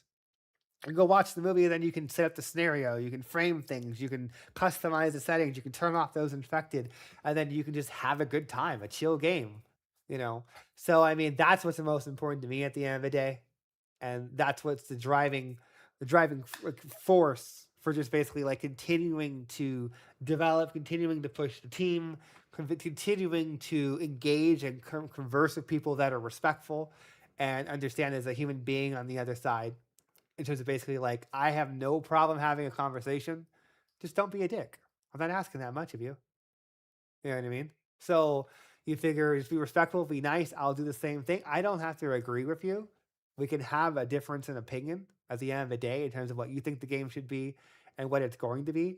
But I'll at least hear you at the end of the day. And I'm willing to compromise here and there, here on and off. I mean, Durvar, you've been in those conversations. in terms of basically just like compromising and whatnot, everything else. So I don't know. It's just one of those things where it's just like I love what I do. I love this game, and yeah, I can't wait until the end of next month, going into the month after that, like August to September, going into October, to see what the game is going to be. I say that every quarter. Well, the last quarter, I was like, oh, I can't wait for this part to have this in and have that. And then I get really excited for the next part, like this website, and just generally for the infected stuff. Because now we get to get into like the other elements of gameplay that like are really, I feel like, are going to like bring it home, going and ending quarter 3, going into quarter 4 per se. What else do we have for there, Derby? Any other questions or follow-ups before we end this? We have 2 more questions. One via Steam and one from YouTube chat. Pick the I hardest believe- one. One more. On YouTube, that one is very easily answered. It's a yes or no. Fuck. And I guess the one from Steam is a mid one. Okay. So the one on YouTube is now, does the game have third and first person controls like the game Call to Arms? If not, would you consider adding it to the game? Yes, it does have that. So you can go into the keybinds and there's an operator section and there's an RTS section. Now, if you feel like there's something that's still lackluster or something we need to explore, let me know. We added in sensitivity, we added in auto sprint, and like a bunch of other different accessibility options, like mouse smoothing, inversions for aiming, and all the other fun stuff. And some of it is being relegated for the roadmap for escalation to the middle of the end after we do the infected, because I cannot wait to get in there and make it to where operators can drive the vehicles. They can shoot the turrets. So like an operator can take a helicopter up with a team of operators and no RTS has to communicate or talk to them. It's like, hey, I'm taking that little bird. Me and the operators are going to go build that FOB. So earlier when that radio guy had to come and call in an ammo box, that wouldn't be necessary. The operator can take the radio perk, can take the little bird and call in and drop, can build the base. So it's like, that's what I mean, where it's like escalation is a big remaining chunk of what I feel is still kind of missing that we've been slowly but surely kind of edging towards over the course of the year, from January of flipping the switch to doctrines and the save system in January to this evacuation system in June, July, to now just generally the performance and the quality of life to next the CERC OPS, which you can make that a quality of life thing, and then basically just now the infected and just kind of cementing them. So yeah, I think it's gonna be great. I can't wait. So what I would say is, well, let's save some questions for next week. Wait, is it? I think I broke that filter. Yeah, I did break that filter. Fuck. Okay, we'll have to do the credits ourselves. So again, thank you guys so much for coming this week. Please, please, please, please go and try out CERC OPS. The moment this broadcast goes live, there will be a live patch on experimental. Anyone can play it and basically give it a good whirl, try it out, try the website. There's an integration on the main menu if you don't remember the browser. Let us know what you think. Reply on the last Steam thread, make forums thread, reply on Discord. Let us know what you like, what you hate. So that way we can make refinements going into next week, and then we can use those refinements to streamline what we want to put into the full screen tactical mini-map. As always, if you want to consider additionally supporting development, check out our Patreon, check out our support packs on Steam. They all help. We're a self-funded team. We all work side jobs alongside working our passion project, which is Cepheus Protocol. We love what we do, and we greatly appreciate you guys taking the time to come here, see what we're doing, give your feedback, and